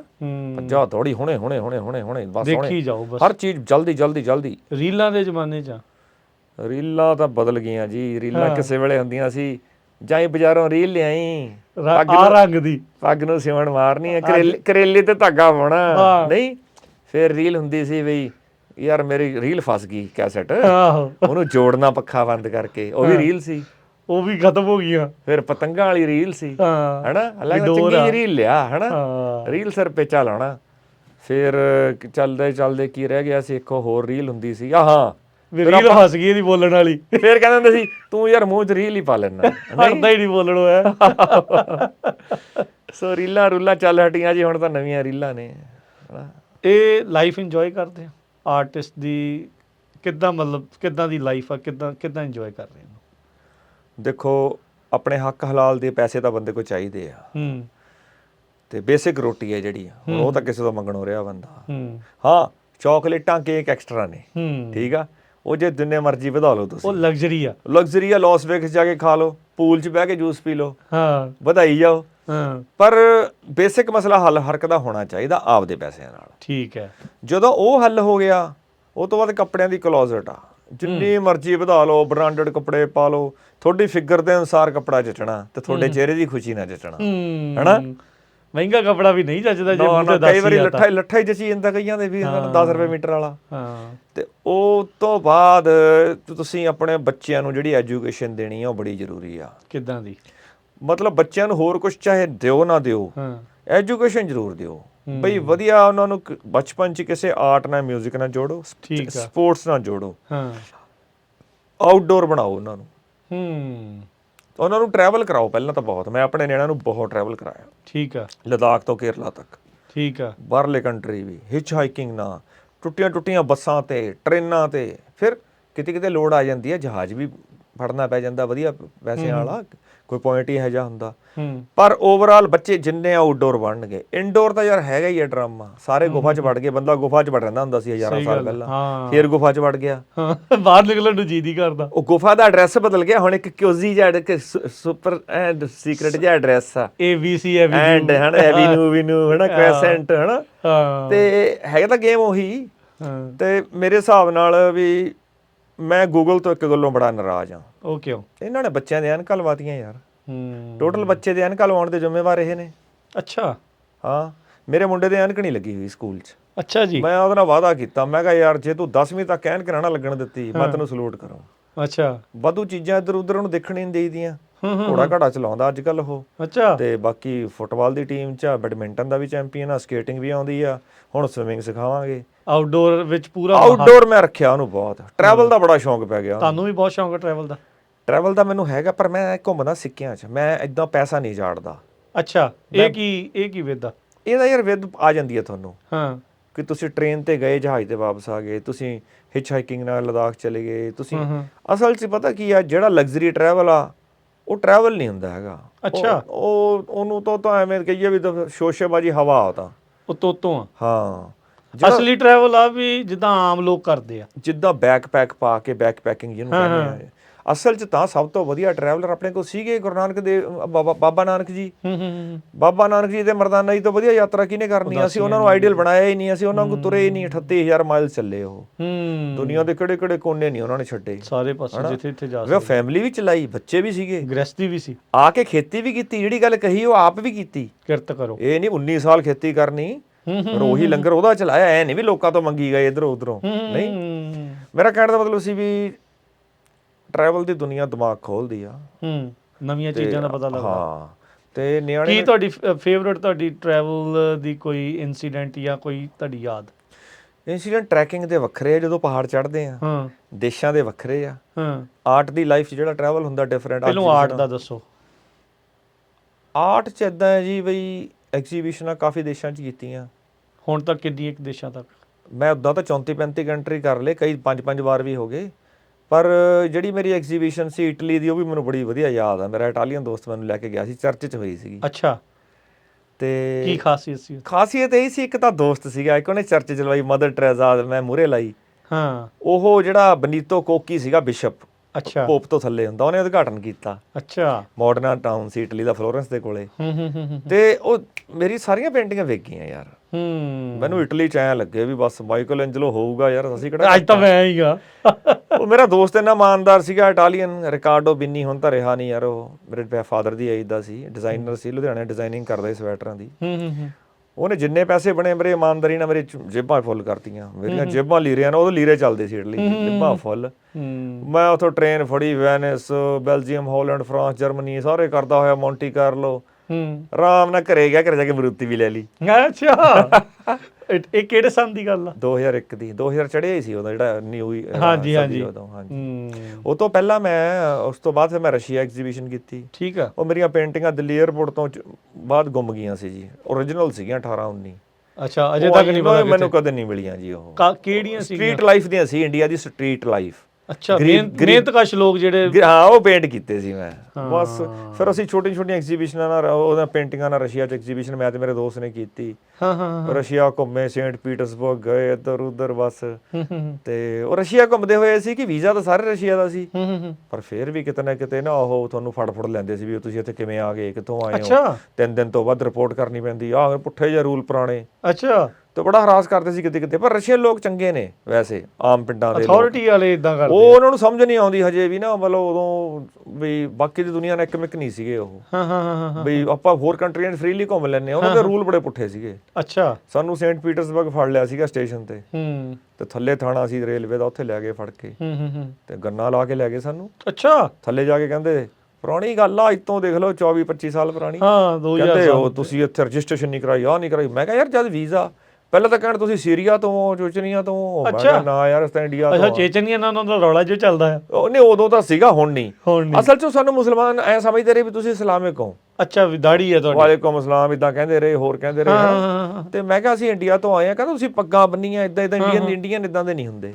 ਜਿਹੜਾ ਪੁਲਿਸ ਅਫਸਰ ਸੀਗਾ ਉਹ ਸਾਡੇ ਤੋਂ $500 ਮੰਗੇ, ਕਹਿੰਦਾ ਨਹੀਂ 6 ਮਹੀਨੇ ਸਜ਼ਾ। ਮੈਂ ਕਿਹਾ ਅਸੀਂ ਡਾਲਰ ਕਿੱਥੋਂ ਦਈਏ, ਅਸੀਂ ਇੰਡੀਆ ਦੇ ਪੈਸੇ ਆ ਜਾਂ ਸਾਡੇ ਕੋਲੇ ਜਾਂ ਰਸ਼ੀਅਨ। ਬੜੀ ਮੁਸ਼ਕਲ ਗੱਲਾਂ ਮਾਰਦੇ ਹੋਏ, ਹੋਰ ਕੈਦੀ ਵੀ ਠੁੱਡੇ ਠੱਡੇ ਮਾਰੀ ਜਾਂਦੇ ਸੀ ਉਹ, ਚਪੜਾ ਵੀ ਲਾਈ ਜਾਂਦੇ ਸੀ ਹੋਰਾਂ ਦੇ। ਫਿਰ ਥਾਣੇ ਹੋਰ ਤਰ੍ਹਾਂ ਦੇ ਚੇਤੇ ਆਏ ਹੋਣੇ। ਲੈ ਉਹ ਰੇਲਵੇ ਦਾ ਥੱਲੇ ਥਾਣਾ ਸੀ। ਸਾਨੂੰ ਇਹ ਲੱਗਿਆ ਵੀ ਛੇਤੀ ਨਿਪਟਾਰਾ ਕਰ ਲਈਏ, ਵੀ ਜੇ ਕਾਗਜ਼ਾਂ ਚੜ ਗਏ ਐਵੇਂ ਨਾ ਕਿਤੇ 6 ਮਹੀਨੇ ਅੰਦਰ ਹੀ ਬੈਠੇ ਧੱਕੇ ਚੜ ਜਾਣ। ਪਰ ਬਰਫ਼ ਬੜੀ ਭੈੜੀ ਪੈਂਦੀ ਹੈ। ਉਹ ਅਫਸਰ ਬਦਲ ਗਿਆ, ਦੂਜਾ ਆ ਗਿਆ, ਉਹ 100 ਸੀ, ਉਹ 100 ਤੇ ਹੀ ਆ ਗਿਆ, ਕਹਿੰਦਾ 100 ਹੀ ਦੇ ਦਿਓ। ਮੇਰਾ ਦੋਸਤ ਦੇਣ ਲੱਗਿਆ, ਮੈਂ ਕੱਢੀ ਨਾ ਤਾਂ ਸਾਰੇ ਲੈ ਲੈਣਗੇ। ਮੈਂ ਬਟੂਆ ਪੁੱਠਾ ਕੀਤਾ, ਰੂਬਲ ਸਾਰੇ ਕੱਢਤੇ। ਮੇਰੇ ਦੋਸਤ ਨੇ ਵੀ ਕੱਢਤੇ ਰੂਬਲ, ਮੇਰੇ ਰਸ਼ੀਅਨ ਦੋਸਤ ਕੋਲ ਥੋੜੇ ਸੀਗੇ, ਉਹ ਵੀ ਕੱਢਤੇ। 520 ਰੂਬਲ ਬਣੇ ਸਾਰੇ। ਇੰਡੀਆ ਦਾ ਕਿੰਨਾ 900 ਰੁਪਈਆ। ਅੱਛਾ, ਉਹਨੇ ਚ ਸਰ ਗਿਆ। ਅਸੀਂ ਕਿਹਾ ਵੀ ਆ ਲੈ ਲਓ ਸਾਰੇ ਯਾਰ, ਸਾਨੂੰ ਜਾਣ ਦਿਓ। ਕਹਿੰਦਾ ਚਲੋ ਠੀਕ ਆ, ਵਾਹ ਖੁਦਾ ਹਾਫਿਜ਼। ਫਿਰ ਉਵੇਂ ਫਿਰ ਸਾਰੇ ਪੈਸੇ ਇਕੱਠੇ ਕਰਕੇ ਸਾਨੂੰ ਜਾਣ ਲੱਗੇ। ਕਹਿੰਦਾ ਓਏ ਉਰੇ ਆਓ। ਅਸੀਂ ਡਰ ਗਿਆ ਸੀਗਾ ਫੇਰ ਨਾ ਫੜ ਲਵੇ। ਕਹਿੰਦਾ 20 ਰੂਬਲ ਲੈ ਜਾਓ, ਰਾਹ 'ਚ ਪਾਣੀ ਪੂਣੀ ਪੀ ਲਿਓ, ਯਾਤਰਾ ਬੜੀ ਲੰਬੀ ਆ। ਸਮਝਿਆ ਨੰਗ ਹੋ ਗਈ ਵੀ ਅਸੀਂ ਤਾਂ ਸਭ ਕੁਝ ਲੈ ਗਿਆ ਏਦਾਂ ਤੋਂ। ਆਹੋ, ਉੱਥੋਂ ਨਿਕਲੇ ਮਸਾਂ ਟ੍ਰੇਨ ਤੁਰੀ, ਸਾਡਾ ਸਾਹ 'ਚ ਸਾਹ ਆਇਆ ਵੀ ਸ਼ੁਕਰ ਇੱਥੋਂ ਨਿਕਲੇ। ਫਿਰ ਉਸ ਤੋਂ ਬਾਅਦ ਸਿੱਧਾ ਕਿੱਧਰ ਨੂੰ ਗਏ? ਟ੍ਰੇਨ ਚੱਲੀ ਸੀ ਸਾਡੀ ਰਿਜ਼ਾਨ ਨੂੰ। ਉਹ ਕਿੱਥੇ? ਉਹ ਵੀ ਰਸ਼ੀਆ 'ਚ ਹੀ ਆ? ਹਾਂ 600 ਕਿਲੋਮੀਟਰ ਥੱਲੇ ਸੀ। ਠੀਕ ਹੈ। ਉਹ ਮੈਂ ਬਾਥਰੂਮ ਕਰਨ ਗਿਆ, ਟ੍ਰੇਨ ਰੁਕਦੀ ਮੈਂ ਕਿਹਾ ਚੱਲ ਕਾਹਨੂੰ ਕਰਨਾ, ਟ੍ਰੇਨ ਰੁਕਣ ਲੱਗੀ ਆ। ਫਿਰ ਮੈਂ ਕਿਹਾ ਨਹੀਂ ਐਵੇਂ ਲੱਗਦਾ ਸਲੋ ਹੋਈ ਆ। ਜਦ ਨੂੰ ਮੈਂ ਬਾਥਰੂਮ ਕੋਲੇ ਗਿਆ ਟ੍ਰੇਨ ਰੁਕ ਗਈ। ਮੈਂ ਫਿਰ ਵਾਪਸ ਆ ਗਿਆ। ਮੈਂ ਕਿਹਾ ਵੀ ਖੜੀ ਟ੍ਰੇਨ 'ਚ ਪਿਸ਼ਾਬ ਨਹੀਂ ਕਰਨਾ ਚਾਹੀਦਾ। ਫਿਰ ਮੈਨੂੰ ਲੱਗਿਆ ਵੀ ਯਾਰ ਮੈਨੂੰ ਤਾਂ ਜ਼ਿਆਦਾ ਆਇਆ, ਮੈਂ ਜਾ ਹੀ ਆਵਾਂ। ਏਦਾਂ ਛੋਛੋ ਪਣ 'ਚ 5 ਮਿੰਟ ਲੰਘ ਗਏ। ਜਦੋਂ ਮੈਂ ਪਿਸ਼ਾਬ ਕਰਕੇ ਵਾਪਸ ਆਇਆ ਤੇ ਇੱਕ ਬੰਦਾ ਟ੍ਰੇਨ ਦੇ ਨਾਲ ਭੱਜਦਾ ਸੀ, ਰੈਂਚ ਸੀ ਉਹਦੇ ਹੱਥ 'ਚ। ਅੱਛਾ। ਉਹ ਜ਼ੋਰ ਦੀ ਰੈਂਚ ਮਾਰੇ ਕੰਧ 'ਚ ਟ੍ਰੇਨ ਦੇ। ਮੈਂ ਸਮਝਿਆ ਕਿ ਟ੍ਰੇਨ ਮਿਸ ਹੁੰਦੀ ਆ ਵੀ ਇਹਨੂੰ ਖੋਲਦੀ। ਮੈਂ ਬੜਾ ਖੋਲਣ ਦੀ ਕੋਸ਼ਿਸ਼ ਕੀਤੀ, ਉਹ ਬਟਨ ਏਦਾਂ ਦੇ ਸੀ ਮੇਰੇ ਤੋਂ ਖੋਲ ਨਹੀਂ ਹੋਏ। ਤੇ ਉਹ ਜਿਹੜੀ ਲੇਡੀ ਸੀ ਨਾ ਡੱਬੇ ਦੀ ਇੰਚਾਰਜ ਰਸ਼ੀਅਨ, ਉਹ ਮੈਨੂੰ ਕਹਿੰਦੀ ਇਹਨੂੰ ਕਿਉਂ ਖੋਲੀ ਜਾਂਦਾ? ਮੈਂ ਕਿਹਾ ਉਹ ਬੰਦੇ ਦੀ ਟ੍ਰੇਨ ਮਿਸ ਹੁੰਦੀ ਹੈ। ਕਹਿੰਦੀ ਉਹ ਤਾਂ ਤੈਨੂੰ ਮਾਰਨ ਆ ਰਿਹਾ। ਮੈਂ ਕਿਹਾ ਕਿਉਂ? ਕਹਿੰਦੀ ਤੂੰ ਪਿਸ਼ਾਬ ਕਰਕੇ ਆਇਆ? ਮੈਂ ਕਿਹਾ ਹਾਂ। ਕਹਿੰਦੀ ਧਾਰ ਉਹਦੇ ਸਿਰ 'ਚ ਪਈ ਹੈ। ਕਹਿੰਦੀ ਥੱਲੇ ਉਹ ਨਾਟਕ ਹੱਸਦਾ ਸੀ। ਤੁਹਾਡੀ ਭਲੀ ਹੋ ਜੇ, ਤੁਹਾਡੇ ਰੈਂਚ ਕੱਸਰੇ ਸੀ ਯਾਰ। ਮੈਂ ਤਾਂ ਨਰਕ ਦਾ ਦਰਵਾਜ਼ਾ ਖੁੱਲੀ ਜਾਂਦਾ ਸੀ। ਤੁਹਾਡੀ ਉਹਨੇ ਮੇਰੇ ਰੈਂਚ ਮਾਰਨੇ ਸੀ। ਉਹ ਬਸ ਭੱਜ ਭੁੱਜ ਕੇ ਹਟ ਗਿਆ, ਰਹਿ ਗਿਆ। ਮੈਂ ਕਿਹਾ ਕਮਾਲ ਆ ਯਾਰ, ਕੀ ਹੋ ਰਿਹਾ ਵਾ। ਬਾਅਦ 'ਚ ਅਸੀਂ ਕਿਹਾ ਯਾਰ ਪੱਗਾਂ ਪੁੱਗਾਂ ਲਾਓ, ਸੌਂ ਜਾਓ। ਮੈਂ ਪੱਗ ਲਾਈ, ਫੇਰ ਸਟੇਸ਼ਨ ਆ ਗਿਆ। ਸਟੇਸ਼ਨ ਤੇ ਕੋਈ ਕੁੜੀ ਸੀ ਸਟੂਡੈਂਟ, ਉਹਨੂੰ ਉਹਦੇ 15-20 ਰਿਸ਼ਤੇਦਾਰ ਚੜਾਉਣ ਆਏ ਸੀ। ਠੀਕ ਹੈ ਜੀ। ਉਹ ਕੁੜੀ ਨੂੰ ਭੁੱਲ ਗਏ, ਉਹ ਤਾਂ ਬਾਰੀਆਂ 'ਚ ਐਂ ਖੜ ਗਏ ਸਾਡੇ ਜੂੜੇ ਦੇਖਣ ਵੀ ਇਹ ਕੌਣ ਆ ਗਿਆ। ਪੱਗਾਂ ਲਾਤੀਆਂ ਨਾ, ਜੂੜਾ ਆਪਾਂ ਖਾਜ ਜੀ ਨਹੀਂ ਕਰਦੇ ਹੁੰਦੇ, ਕਈ ਵਾਰੀ ਜੂੜਾ ਖੋਲ ਕੇ ਫੇਰ ਕਰਦੇ ਆ। ਉਹ ਦੇਖਣ ਇੱਕ ਦੂਜੇ ਨੂੰ ਬੁਲਾਉਣ ਵੀ, ਦੇਖੋ ਇਹ ਕੀ ਚੀਜ਼ ਆ, ਕੌਣ ਨੇ ਓਏ, ਹਨਾ। ਆਪਾਂ ਇੰਡੀਆ 'ਚ ਵੀ ਜਾਈਏ ਨਾ, ਸਰਦਾਰ ਨੂੰ ਬੜਾ ਡਿਫਰੈਂਟਲੀ ਲੈਂਦੇ ਨੇ, ਪਰ ਜਦੋਂ ਤੁਸੀਂ ਹੋਰ ਮੁਲਕਾਂ 'ਚ ਜਾਂਦੇ ਹੋ ਨਾ, ਜਿਹੜੇ ਦੂਰ ਦਰੇਡੇ ਦੇ ਆ, ਉਹਨਾਂ ਨੂੰ ਤਾਂ ਬਹੁਤ ਡਿਫਰੈਂਟ ਲੱਗਦਾ। ਉਹਨਾਂ ਦੇ ਲਈ ਖਾਸ ਕਰ ਜਦੋਂ ਤੁਸੀਂ ਉਹਨਾਂ ਸਾਹਮਣੇ ਜੂੜਾ ਕਰਦੇ ਹੋ, ਵਾਲ ਵਾਹੁੰਦੇ ਹੋ, ਉਹਨਾਂ ਨੂੰ ਇਹ ਪਤਾ ਨਹੀਂ ਦੁਬਾਰਾ ਪੱਗ ਬੰਨ੍ਹਦੇ ਹੋ। ਹਾਂ, ਮੈਨੂੰ ਇੱਕ ਵਾਰ ਕੈਨੇਡੀਅਨ ਟ੍ਰੇਨ 'ਚ ਇੱਕ ਗੋਰੇ ਦੇ ਸਾਹਮਣੇ ਮੈਂ ਪੱਗ ਲਾ ਕੇ ਨਾ, ਲੰਬੀ ਸੀ ਟ੍ਰੇਨ, ਪੂਣੀ ਕਰਾਈ ਉਹ ਤੋਂ। ਅੱਛਾ। ਜਦ ਮੈਂ ਜੂੜਾ ਕੀਤਾ ਮੈਨੂੰ ਕਹਿੰਦਾ ਅੱਛਾ ਇਹਦੇ ਥੱਲੇ ਬਾਲ ਜੀ ਵੀ ਹੁੰਦੀ ਆ। ਕਹਿੰਦਾ ਸਾਨੂੰ ਨਹੀਂ ਸੀ ਪਤਾ, ਕਹਿੰਦਾ ਅਸੀਂ ਤਾਂ ਕਿਹਾ ਵੀ ਕਿਤੇ ਬਣੀ ਬਣਾਈ ਲੈ ਕੇ ਆ ਪਾ ਲੈਂਦੇ ਆ, ਟੋਪੀ ਵਾਂਗੂ ਪਾ ਲਈ। ਮੈਂ ਕਿਹਾ ਤੂੰ ਪੂਣੀ ਕਰਾ, ਗੋਣੀ ਕਰਾਈ, ਉਹ ਰੋਜ਼ ਮੇਰੇ ਨਾਲ ਪੂਣੀ ਕਰਾਇਆ ਕਰੇ, ਕਦੇ ਉਹਦੀ ਘਰ ਵਾਲੀ ਕਰਾਇਆ ਕਰੇ। ਠੀਕ ਆ। ਚੱਲਦੀ ਟ੍ਰੇਨ 'ਚ ਕੈਨੇਡਾ ਪੂਣੀਆਂ ਕਰਾ, ਐ ਕਰ, ਸਾਰੇ ਦੋਸਤ ਬਣ ਗਏ ਜੀ, ਐ ਵਧੀਆ, ਬਹੁਤ ਵਧੀਆ। ਬੜੀ ਹੈਲਪ ਕੀਤੀ ਕੈਨੇਡਾ ਟ੍ਰੇਨਾਂ 'ਚ ਲੋਕ, ਉਹਨਾਂ ਨੇ ਕੈਨੇਡੀਅਨ ਟ੍ਰੇਨ ਵਾਲਿਆਂ ਨੇ। ਮਾੜਾ ਜਿਹਾ ਕਹਿਣਾ ਵੀ ਫਰੂਟ ਮਿਲ ਜੂਗਾ, ਫਰੂਟ ਤਾਂ ਟ੍ਰੇਨ 'ਚ ਹੁੰਦਾ ਨਹੀਂ, ਪਤਾ ਨਹੀਂ ਕਿੱਥੋਂ ਮੰਗਾ ਕੇ ਦਿੰਦੇ ਸੀ, ਫ੍ਰੀ ਦੇਈ ਜਾਂਦੇ ਸੀ। ਅੱਛਾ। ਮੈਨੂੰ ਲਿਫਾਫਾ ਪੂਰਾ ਫਰੂਟ ਦਾ ਮੰਗਾਤਾ, ਕਹਿੰਦੇ ਅਸੀਂ ਫੋਨ ਕੀਤਾ ਸੀ ਸਟੇਸ਼ਨ ਮਾਸਟਰ ਨੂੰ, ਉਹ ਫੜਾ ਗਿਆ। ਮੈਂ ਕਿਹਾ ਪੈਸੇ, ਕਹਿੰਦੇ ਪੈਸੇ ਨਹੀਂ ਲੈਣੇ, ਇੰਜੋਏ ਕਰ, ਫਨ ਕਰ। ਮੈਂ ਕਿਹਾ ਅੱਛਾ, ਕਿਹੜੀ ਥਾਂ ਤੇ ਤੁਸੀਂ ਕਹੋਗੇ ਸਾਰਿਆਂ ਨੂੰ ਵੀ ਟਰੈਵਲ ਕਰਨਾ ਚਾਹੀਦਾ, ਦੇਖਣਾ ਚਾਹੀਦੀ ਇਹ ਚੀਜ਼? ਇੱਕ ਤਾਂ ਹਿਮਾਲਿਆ ਜ਼ਰੂਰ ਦੇਖਣਾ ਚਾਹੀਦਾ। ਠੀਕ ਆ। ਨੇਪਾਲ, ਭੂਟਾਨ, ਇਹ ਦੇਖਣ ਵਾਲੇ ਮੁਲਕ ਆ। ਇੰਡੋਨੇਸ਼ੀਆ ਦਾ ਬਾਲੀ ਵੀ ਚੰਗਾ ਰਿਲੈਕਸ ਕਰਨ ਨੂੰ। ਬਾਕੀ ਕੰਟਰੀ ਕੋਈ ਮਾੜਾ ਨਹੀਂ, ਹਰ ਕਿਤੇ ਕੁਛ ਨਾ ਕੁਛ ਹੈਗਾ। ਹੁਣ ਸ਼੍ਰੀਲੰਕਾ 'ਚ ਵੀ ਇੱਕ ਏਰੀਆ ਨਵਾਰਾ ਐਲੀਆ, ਚਾਹ ਹੁੰਦੀ ਆ ਉੱਥੇ, ਲਿਪਟਨ, ਮਿਸਟਰ ਲਿਪਟਨ ਉੱਥੋਂ ਦਾ ਸੀ, ਉੱਥੇ ਉਹਨੇ ਚਾਹ ਲਾਈ ਸੀ। ਉੱਥੇ ਸਿਤਾਲਿਆ ਪਿੰਡ ਵੀ ਆ, ਜਿਹੜੀ ਉਹ ਸਟੋਰੀ ਸੁਣਦੇ ਆ ਆਪਾਂ, ਅਸ਼ੋਕ ਵਾਟਿਕਾ ਵਾਲੀ, ਹਨੂਮਾਨ ਸੀਤਾ ਵਾਲੀ ਨਾਲ ਸੰਬੰਧਿਤ। ਠੀਕ ਹੈ ਜੀ। ਹਨਾ, ਮੈਂ ਉਹ ਗਿਆ ਸੀ ਦੇਖਣ ਬਕਾਇਦਾ। ਮੈਂ ਨਹੀਂ, ਮੈਂ ਸ਼੍ਰੀਲੰਕਾ ਘੁੰਮ ਰਿਹਾ ਸੀ, ਮੈਂ ਕਿਹਾ ਇਹ ਵੀ ਦੇਖ ਲਈਏ। ਠੀਕ ਹੈ। ਤੇ ਉਹ ਉੱਥੇ ਠੰਡ ਸੀ ਯਾਰ, ਜੈਕਟ ਪੈਂਦੀ ਸੀ ਲੈ ਸ਼੍ਰੀਲੰਕਾ 'ਚ। ਅੱਛਾ। ਸ਼ਾਮ ਨੂੰ।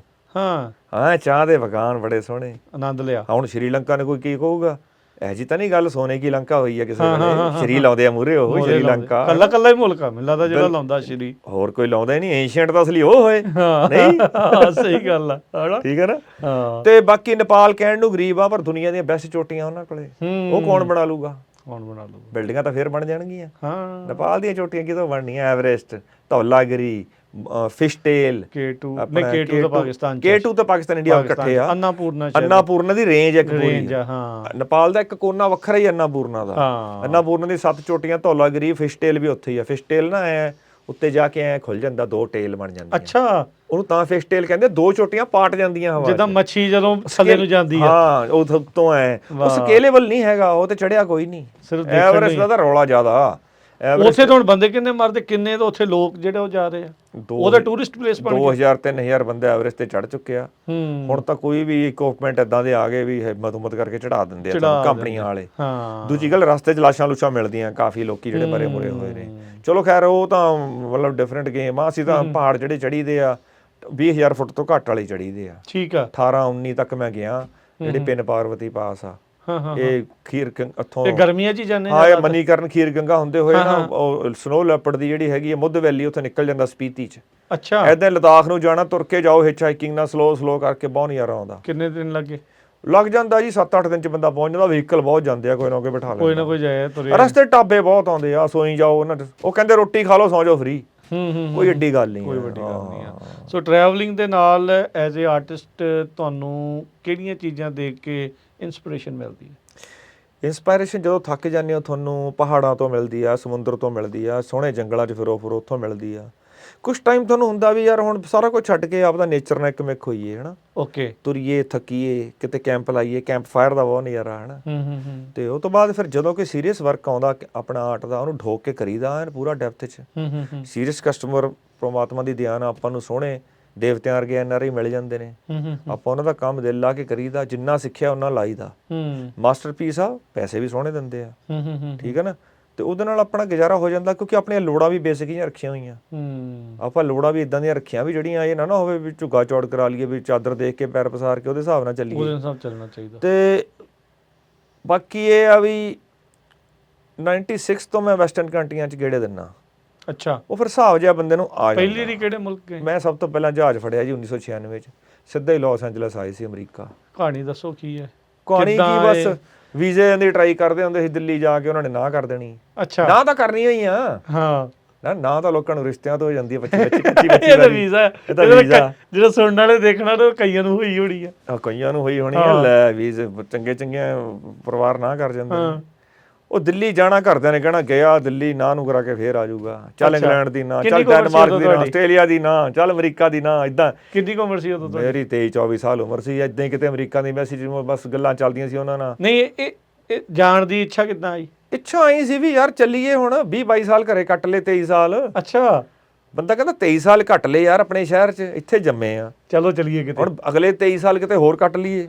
ਏਦਾਂ ਹੀ ਹੋਣਾ ਚਾਹੀਦਾ। ਅੱਛਾ। ਤੇ ਕੋਈ ਗੱਲ ਨਹੀਂ, ਆਪਣੇ ਘਰ ਆਉਣ ਤੋਂ ਕਿਹੜਾ ਕੋਈ ਰੋਕਦਾ, ਇਹ ਤੇ ਘਰ ਤਾਂ ਇਦਾਂ ਖੜਾ, ਆ ਜਾ ਓਏ ਆ ਜਾ ਜੀ ਓਏ, ਆਇਆਂ ਨੂੰ ਹਨਾ। ਫਿਰ ਮੈਂ ਇਦਾਂ ਹੀ ਕਿਤੇ ਬਸ ਤੁੱਕਾ ਲੱਗ ਗਿਆ, ਐਮਬੈਸੀ 'ਚ ਮੇਰੇ ਤੋਂ 20 ਕਿੰਨੀਆਂ ਨਾਵਾਂ ਹੋਈਆਂ? ਪੁੱਠੇ ਸਿੱਧੇ ਕੁਐਸਚਨ, ਮੈਂ 7-8 ਨਾਵਾਂ ਕਰਾ ਲੀਆਂ ਸੀ। ਅੱਛਾ। ਬੁਲਗਾਰੀਆ ਦਾ ਵੀਜ਼ਾ ਵੀ ਲੈ ਗਿਆ ਸੀ ਮੈਂ, 264 ਰੁਪਏ ਦਾ ਸਿਰਫ। ਉਹ $500 ਦਿਖਾਓ ਦੇ ਦਿੰਦੇ ਸੀ ਉਹ। ਹਾਂ। ਤੇ ਪਰ ਮੈਂ ਗਿਆ ਨਹੀਂ, ਮੇਰੇ ਰਿਸ਼ਤੇਦਾਰ ਨੇ ਰੋਕਤਾ, ਕਹਿੰਦਾ ਬੜੀ ਬੁਰੀ ਹਾਲਤ ਆ ਬੁਲਗਾਰੀਆ, ਯੂਗੋਸਲਾਵੀਆ, ਬੜੇ ਮੁੰਡੇ ਫਸੇ ਆ। ਉਹਨੇ ਚੰਗਾ ਕੀਤਾ ਮੈਨੂੰ ਰੋਕਤਾ, ਅੱਛਾ ਬਚਾਅ ਹੋ ਨਹੀਂ ਗਿਆ, ਤਾਂ ਮੈਂ ਨਰਕ 'ਚ ਵੜ ਜਾਣਾ ਸੀ ਉਹ ਵਾਲੇ 'ਚ, ਜੇ ਉੱਥੇ ਫਸ ਜਾਂਦੇ ਤਾਂ। ਹਾਂ।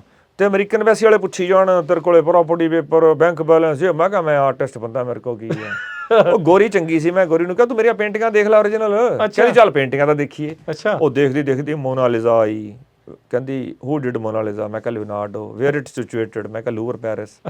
ਕਰਦੀ ਕਰਦੀ ਐਂਡ ਤੇ ਮਦਰ ਟੈਰੇਸਾ ਦਿਖਾਤੀ, ਵੀ ਉਹਨੇ ਸਾਰੀ ਐਮਬੈਸੀ ਨੂੰ ਦਿਖਾਈ। ਐਮਬੈਸੀ ਦਾ ਜਿਹੜਾ ਵੱਡਾ ਗੋਰਾ ਸੀ, ਉਹਨੇ ਪਤਾ ਨਹੀਂ ਉਹਨੂੰ ਐਂ ਜੇ ਕੀ ਕਿਹਾ, ਅੰਗੂਠਾ ਕਰਤਾ ਤਾਂ ਬਸ ਉਹ ਆਈ, ਕਹਿੰਦੀ you are allowed to go to States mister Singh, ਠਾ ਐ ਜੇ, ਹਨਾ ਠੱਪਾ ਜਾ ਮਾਰਤਾ। ਆਹੋ। ਉਹ ਮੈਂ ਕਿਹਾ ਯਾਰ ਇੰਨੀ ਕੀ ਗੱਲ ਹੁੰਦੀ ਆ ਬਸ। ਲੋਕ ਯਾਰ 70 ਲੱਖ 80 ਲੱਖ, ਕੋਈ ਕਿਤੇ ਨਾਲ ਵਿਆਹ ਕਰੋ, ਕੁਛ ਕਰ, ਐ ਕਰ, ਕੋਈ ਜੋੜ ਤੋੜ ਕਰਦਾ, ਕੋਈ ਮੈਕਸੀਕੋ ਤੋਂ ਟੱਪਦਾ, ਕੋਈ ਐ, ਯਾਰ ਇੰਨੀ ਕੀ ਗੱਲ ਸੀ। ਮੈਂ ਕਹਿੰਦਾ ਪੁੱਛਣਾ, ਉਸ ਦਿਨ ਮੈਂ ਦਿੱਲੀ ਨਾ 7 ਫੁੱਟ ਦਾ ਹੋ ਗਿਆ ਸੀ। ਮੈਂ ਤਾਂ ਐ ਤੁਰਾਂ ਦਿੱਲੀ 'ਚ ਵੀ ਹਟ ਜਾਓ ਪਰੇ, ਹਟ ਜਾਓ ਪਰੇ, ਵੀ ਮੈਂ ਇਕੱਲਾ ਹੀ ਸੀ ਕਿ ਚੱਲਾ ਸੀ। ਉਦੋਂ ਮੈਂ 5 ਰੁਪਏ ਮੇਰੇ ਕੋਲ ਫਟੇ ਹੋਏ ਰਹਿ ਗਏ ਸੀ, ਸਾਰੀ ਫੀਸ ਫੂਸ ਘਟ ਗਈ ਸੀ ਬਸ। ਜਿਹੜੀ ਕਿੰਨੀ ਸੀ ਫੀਸ ਉਦੋਂ? 2600। ਕਿੰਨੇ ਸੀ ਜੇਬ 'ਚ? 2400। ਤੇ ਫਿਰ 200 ਕਿਤੋਂ ਪੂਰਾ ਕੀਤਾ? 200 ਬਾਈ ਲੱਭੇ ਨਾ, ਮੈਂ ਤਾਂ, ਮੇਰੇ ਤਾਂ ਹੰਝੂ ਨਿਕਲ ਗਏ ਸੀ। ਚੋਰ ਜੇਬ 'ਚ ਨਵੇਂ ਨੋਟ ਸੀ, ਉਹ ਲੱਭ ਗਏ। ਅੱਛਾ। ਦੇ ਕੇ ਪਰ 5 ਰੁਪਏ ਫਟੇ ਜੇ ਸੀ। ਛੱਲੀ ਵਾਲੇ ਨੂੰ ਕਿਹਾ ਛੱਲੀ ਪਾਉਂਦੇ, ਹਾਂ। ਉਹਨੇ ਛੱਲੀ ਭੁੰਨੀ, ਨਾਲੇ ਗਾਣਾ ਲਾਇਆ, ਮੇਰੇ ਦਿਲ ਨੇ ਜੋ ਮੰਗਾ ਮਿਲ ਗਿਆ, ਲਤਾ ਦਾ। ਮੈਂ ਮੌਕੇ ਤੇ, ਮੈਂ ਕਹਿੰਦਾ ਉਹਨੇ ਮੇਰੇ ਰੇਡੀਓ ਆਈ ਘੁਮਾਇਆ, ਇਹੀ ਚੱਲਿਆ ਗਾਣਾ। ਮੈਂ ਅੱਜ ਵੀ ਸੁਣਦਾ ਗਾਣਾ, ਸਵਾਦ ਆ ਜਾਂਦਾ। ਤੇ ਉੱਥੇ ਪਹੁੰਚ ਜਾਂਦੇ ਰੇਡੀਓ ਵਾਲੇ ਕੋ। ਦੁਨੀਆ ਦੀ ਉਦੋਂ ਸਵਾਦ ਛੱਲੀ ਸੀ ਸਭ ਤੋਂ ਉਹ ਜੀ ਛੱਲੀ ਫੇਰ ਨਹੀਂ ਖਾਦੀ, ਪੰਜਾਂ ਵਾਲੀ ਛੱਲੀ ਨਹੀਂ ਲੱਭੜੀ ਕਿਤੇ ਹੈ। ਬਾਅਦ ਛੱਡ ਦੇ ਗੱਲਾਂ। ਅੱਛਾ, ਏਦਾਂ ਫਿਰ ਅਮਰੀਕਾ ਆਏ? ਬਸ ਫਿਰ ਅਮਰੀਕਾ ਆਉਣਾ ਹੀ ਸੀਗਾ ਜੀ, ਜੇ ਵੀਜ਼ਾ ਲੱਗ ਗਿਆ। ਜੇ ਛੱਡਦਾ, ਜੇ ਕੇਲੇ ਦਾ ਛਿੱਲੜ ਪਿਆ, ਤਿਲਕਣਾ ਤਾਂ ਪੈਣਾ ਹੀ ਆ। ਨਹੀਂ, ਝੀਲ ਪਈ ਤੇ ਛਾਲ ਮਾਰਨੀ ਪੈਣੀ ਆ, ਬਸ ਐਂ ਆ ਯਾਰ, ਕੌਣ ਨਹੀਂ ਆਊਗਾ। ਹਾਂ, ਮੈਂ ਕਹਿੰਦਾ ਲੱਤਾਂ ਵੱਢੀ ਹੋਣ ਬੰਦਾ ਤਾਂ ਅਮਰੀਕਾ ਆ ਜੂ। ਸੱਚੀ ਗੱਲ, ਜਦ ਵੀਜ਼ਾ ਹੀ ਮਿਲ ਗਿਆ, ਹਨਾ। ਫਿਰ ਕਿੱਦਾਂ ਦਾ ਰਿਹਾ ਪਹਿਲੀ ਵਾਰੀ ਆ ਕੇ ਇੱਥੇ? ਆ ਕੇ ਪਹਿਲਾਂ ਤਾਂ ਦਿਮਾਗ ਸੀ ਨਾ ਵੀ ਉਹ ਹੋਇਆ ਅਮਰੀਕਾ, ਸੋਟੀ ਮਾਰਨੀ ਆ, ਦਰਖਤ ਤੋਂ ਡਾਲਰ ਡਿੱਗਣੇ ਆ, ਹਨਾ। ਅੱਛਾ, ਕੀ ਸੜਕਾਂ ਤੇ ਹਨੇਰੀ ਆਉਣੀ ਆ, ਡਾਲਰ ਉਹ ਜਾਣ, 100 ਦਾ ਉਹਨੂੰ ਜਾਣਾ, 50 ਦਾ ਉਹਨੂੰ ਜਾਣਾ, ਝੋਲਾ ਲੈ ਲੈਣਾ ਵਾ, ਚੱਕੀ ਜਾਣੇ, ਹਨਾ। ਨਹੀਂ, ਦਿਮਾਗ 'ਚ ਇਹ ਨਹੀਂ ਸੀ ਵੀ ਅਮੀਰ ਬਣਨਾ। ਸਭ ਤੋਂ ਵੱਡਾ ਜੋਸ਼ ਸੀ ਵੀ ਅਮਰੀਕਾ ਦੇਖਣਾ। ਤੇ ਹਾਥੀ ਕੇ ਪਾਉ ਮੈਂ ਸਭ ਕਾ ਪਾਉ, ਵੀ ਅਮਰੀਕਾ ਹੱਥ ਪੈ ਗਿਆ, ਹੁਣ ਬਾਕੀ ਮੁਲਕ ਕੀ ਨੇ, ਬਾਕੀ ਕੀ ਚੀਜ਼। ਸਹੀ ਗੱਲ। ਤੇ ਉਹ ਉੱਤਰ ਕੇ ਮੈਨੂੰ 2-3 ਦਿਨ ਤਾਂ ਮੈਂ ਬੜਾ ਹੈਰਾਨ ਹੋਇਆ, ਕਾਰਾਂ ਤੋਂ, ਫਰੀਵੇ, ਹਾਈਵੇ, ਮੈਂ ਕਿਹਾ ਬੱਲੇ ਬੱਲੇ ਬੱਲੇ। ਕੋਈ ਜਾਣਕਾਰ ਸੀ ਇੱਥੇ ਉਦੋਂ? ਨਹੀਂ, ਏਦਾਂ ਤਾਂ ਆਪਣੇ ਬੜੇ ਵਧੀਆ ਰਿਸ਼ਤੇਦਾਰ ਕਲੋਜ਼ ਸੀ। ਠੀਕ ਹੈ। ਉਹਨਾਂ ਕੋਲੇ ਜਾਣਦਾ ਤਾਂ ਕੋਈ ਨਾ ਕੋਈ ਹੁੰਦਾ ਹੀ ਹੈ ਸਭ ਦਾ। ਹਾਂ। ਲਾਸ ਐਂਜਲਸ ਉਤਰਿਆ ਸੀ, ਤੇ ਉਹ ਨਾ ਇੱਕ ਸੁਰਜਿਆ ਨਾ ਹੋਵੇ ਮਨ। ਹਾਂ। ਹਾਲੀਵੁੱਡ ਵੀ ਗਿਆ, ਇੱਧਰ ਉੱਧਰ ਦੇਖਿਆ, ਲੋਕਾਂ ਨੂੰ ਮਿਲਿਆ, ਗੱਲ ਹੀ ਬਣੀ ਨਾ। ਅੱਛਾ। 2-3 ਮਹੀਨੇ 'ਚ ਬੜਾ ਉਚਾਟ ਜਾ ਗਿਆ। ਯੂਬਾ ਸਿਟੀ ਵੀ ਗਿਆ, ਮੈਂ ਕਿਹਾ ਫਰੂਟ ਫਰਾਟ ਤੋੜ ਲਈਏ। ਉੱਥੇ ਵੀ ਨਗਰ ਕੀਰਤਨ ਤੇ ਤਾਂ ਬੜੀ ਰੌਣਕ। ਨਗਰ ਕੀਰਤਨ ਖਤਮ ਹੋ ਗਿਆ, ਸਾਰੇ ਕਾਂ ਬੋਲਣ ਉੱਥੇ ਪੁੱਛ ਬਣਾ। ਹਾਂ, 2-4 ਤਸਵੀਰਾਂ ਉੱਥੇ ਵੇਚੀਆਂ, ਖਰਚਾ ਜਿਹਾ ਸੈੱਟ ਕੀਤਾ। ਫੇਰ ਹੁਣ ਲੋਕ ਕਹਿਣ ਹਜਾਮਤ ਕਰਾ ਲਾ, ਵਧੀਆ ਤੈਨੂੰ ਕੰਮ ਲਵਾ ਦਈਏ, ਕੋਈ ਕਵੇ ਤੈਨੂੰ ਕੁੜੀ ਲੱਭ ਦਿੰਨੇ ਆ, ਐਂ ਕਰ ਦਿੰਨੇ ਆ, ਉਹ ਕਰ ਦਿੰਨੇ ਆ। ਉਹ ਮੈਂ ਕਿਹਾ ਯਾਰ ਅਮਰੀਕਾ ਆਉਣ ਦਾ ਸੁਪਨਾ ਹੁੰਦਾ, ਉਹ ਤਾਂ ਪੂਰਾ ਹੋ ਗਿਆ, ਹੁਣ ਮੈਂ ਹੋਰ ਪੰਗੇ ਕੀ ਲਵਾਂ। ਹੋਰ ਮੈਂ ਉਧਰ ਗੋਰੇ ਸਿੰਘਾਂ ਦੀ ਕੁੰਡਲਾਨੀ ਯੋਗਾ ਜਾਗਾ ਦੇਖਣ ਚਲਿਆ ਗਿਆ, ਉਧਰ ਵੀ ਗਿਆ ਸਾਰੇ ਕਿਤੇ। ਉਹ ਐਂ ਕਰਦੇ ਕਰਾਉਂਦੇ ਜੀ, ਵੀਜ਼ਾ ਐਕਸਟੈਂਡ ਕਰਾ ਲਿਆ, ਐਂ ਕਰਾ ਲਿਆ, ਚੱਲੀ ਚੁੱਲੀ ਗਿਆ। ਕਿੰਨੇ ਚਿਰ ਰਹੇ ਫਿਰ? ਮੈਂ ਰਿਹਾ ਸੋਹਣਾ 1.5-2 ਸਾਲ ਰਿਹਾ ਇੱਥੇ। ਅੱਛਾ, ਵੀਜ਼ਾ ਐਕਸਟੈਂਡ ਮੈਂ ਛੜਾ ਬੰਦਾ ਸੀ ਯਾਰ, ਕੱਲਾ ਬ੍ਰਦਰ ਸੀ ਮੇਰੇ, ਕੋਈ ਹੈ ਮਤਲਬ ਘਰ ਦੇ ਵੀ ਕੁਝ ਨਹੀਂ ਸੀ ਕਹਿੰਦੇ ਠੀਕ ਆ, ਜੇ ਤੇਰਾ ਕੋਈ ਬਣਦਾ ਬਣਾ ਲਾ, 4-5 ਸਾਲ ਲਾ ਲਾ ਜ਼ੋਰ। ਫਿਰ ਘੁੰਮਦੇ ਹੀ ਰਹੇ? ਘੁੰਮਦੇ ਰਹੇ, ਕੰਮ ਵੀ ਕਰਦਾ ਰਿਹਾ ਆਰਟ ਦਾ ਮੈਂ। ਅੱਛਾ। ਫਿਰ ਮੇਰਾ ਬੇ ਏਰੀਏ ਦੋਸਤ ਲੈ ਗਿਆ ਸੀ, ਉੱਥੇ ਮੇਰਾ ਕੰਮ ਥੋੜਾ ਸੈੱਟ ਆ ਗਿਆ ਸੀ। ਠੀਕ ਆ। ਮੈਂ ਰੈਸਟੋਰੈਂਟ ਨੂੰ ਡਿਜ਼ਾਈਨ ਕੀਤਾ, ਲੋਕਾਂ ਦੇ ਪੋਰਟਰੇਟ ਬਣਾ ਕੇ ਦਿੱਤੇ। ਬਰਕਲੇ ਯੂਨੀਵਰਸਿਟੀ ਛੋਟੀ ਜਿਹੀ ਐਗਜ਼ੀਬਿਸ਼ਨ ਵੀ ਲਾਈ ਸੀ। ਅੱਛਾ, ਉਦੋਂ 90s ਦੇ ਵਿੱਚ? ਫਿਰ 98 'ਚ ਮੇਰਾ ਮਨ ਵਿਚਲ ਗਿਆ ਯਾਰ।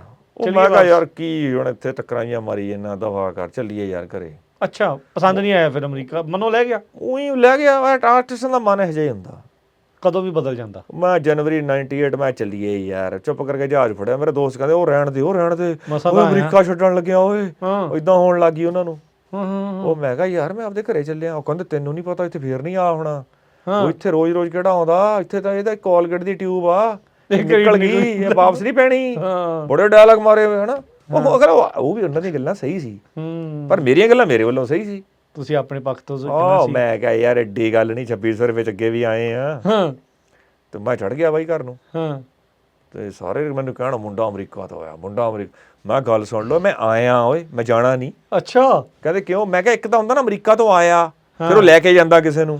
ਮੈਂ ਕਿਹਾ ਮੈਂ ਉਹ ਨਹੀਂ ਹੈਗਾ, ਮੈਂ ਸਿਰਫ ਵੇਖ ਕੇ ਆ ਗਿਆ। ਆਹੋ। ਉਹ ਫਿਰ ਰਿਸ਼ਤੇ ਆਉਣ ਲੱਗ ਗਏ, ਆਏ ਹੋਣ ਗਿਆ। ਕੋਈ ਉਸ ਤੋਂ ਬਾਅਦ ਵਿਆਹ ਹੋਇਆ। ਉਹ ਕਹਿੰਦੇ ਆਰਟ ਨੂੰ ਕੋਈ ਪਸੰਦ ਨਹੀਂ। ਅਗਲਾ ਕਹਿੰਦਾ ਆਰਟ ਊਟ ਕੀ ਹੈ, ਉਹ ਛੱਡ ਹਨਾ, ਇਹ ਕਿਹੜਾ ਕੈਰੀਅਰ ਆ। ਆਹੋ। ਨਹੀਂ ਫਿਰ ਕਰਾ ਕਰੂ ਕੇ ਵਿਆਹ ਆਪਾਂ ਵਧੀਆ ਸਿੰਪਲ ਜ਼ਿੰਦਗੀ ਸ਼ੁਰੂ ਕਰਤੀ। ਫਿਰ ਠੀਕ ਆ। ਕਹਿੰਦੇ ਹੁਣ ਅਮਰੀਕਾ ਕਿਵੇਂ ਜਾਏਗਾ? ਮੈਂ ਕਿਹਾ ਯਾਰ ਕੀ ਜ਼ਰੂਰੀ ਹੈ ਇੱਕ ਅਮਰੀਕਾ ਹੀ ਜਾਣਾ ਹੁੰਦਾ ਬੰਦੇ ਨੇ?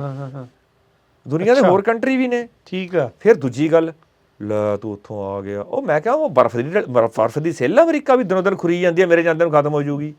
ਉਹ ਮੈਂ ਕਿਹਾ ਉੱਥੇ ਹੀ ਰਹਿਣਾ ਅਮਰੀਕਾ ਨੇ, ਫਿਰ ਚੱਲ ਜਾਾਂਗੇ। ਕਹਿੰਦੇ ਹੁਣ ਕੀ ਕਰੇਗਾ? ਮੈਂ ਹੁਣ ਬਾਕੀ ਦੀ ਦੁਨੀਆ ਦੇਖਾਂਗੇ। ਬਾਅਦ ਚ ਫਿਰ ਰਸ਼ੀਆ ਤੋਂ ਸ਼ੁਰੂ ਹੋਏ।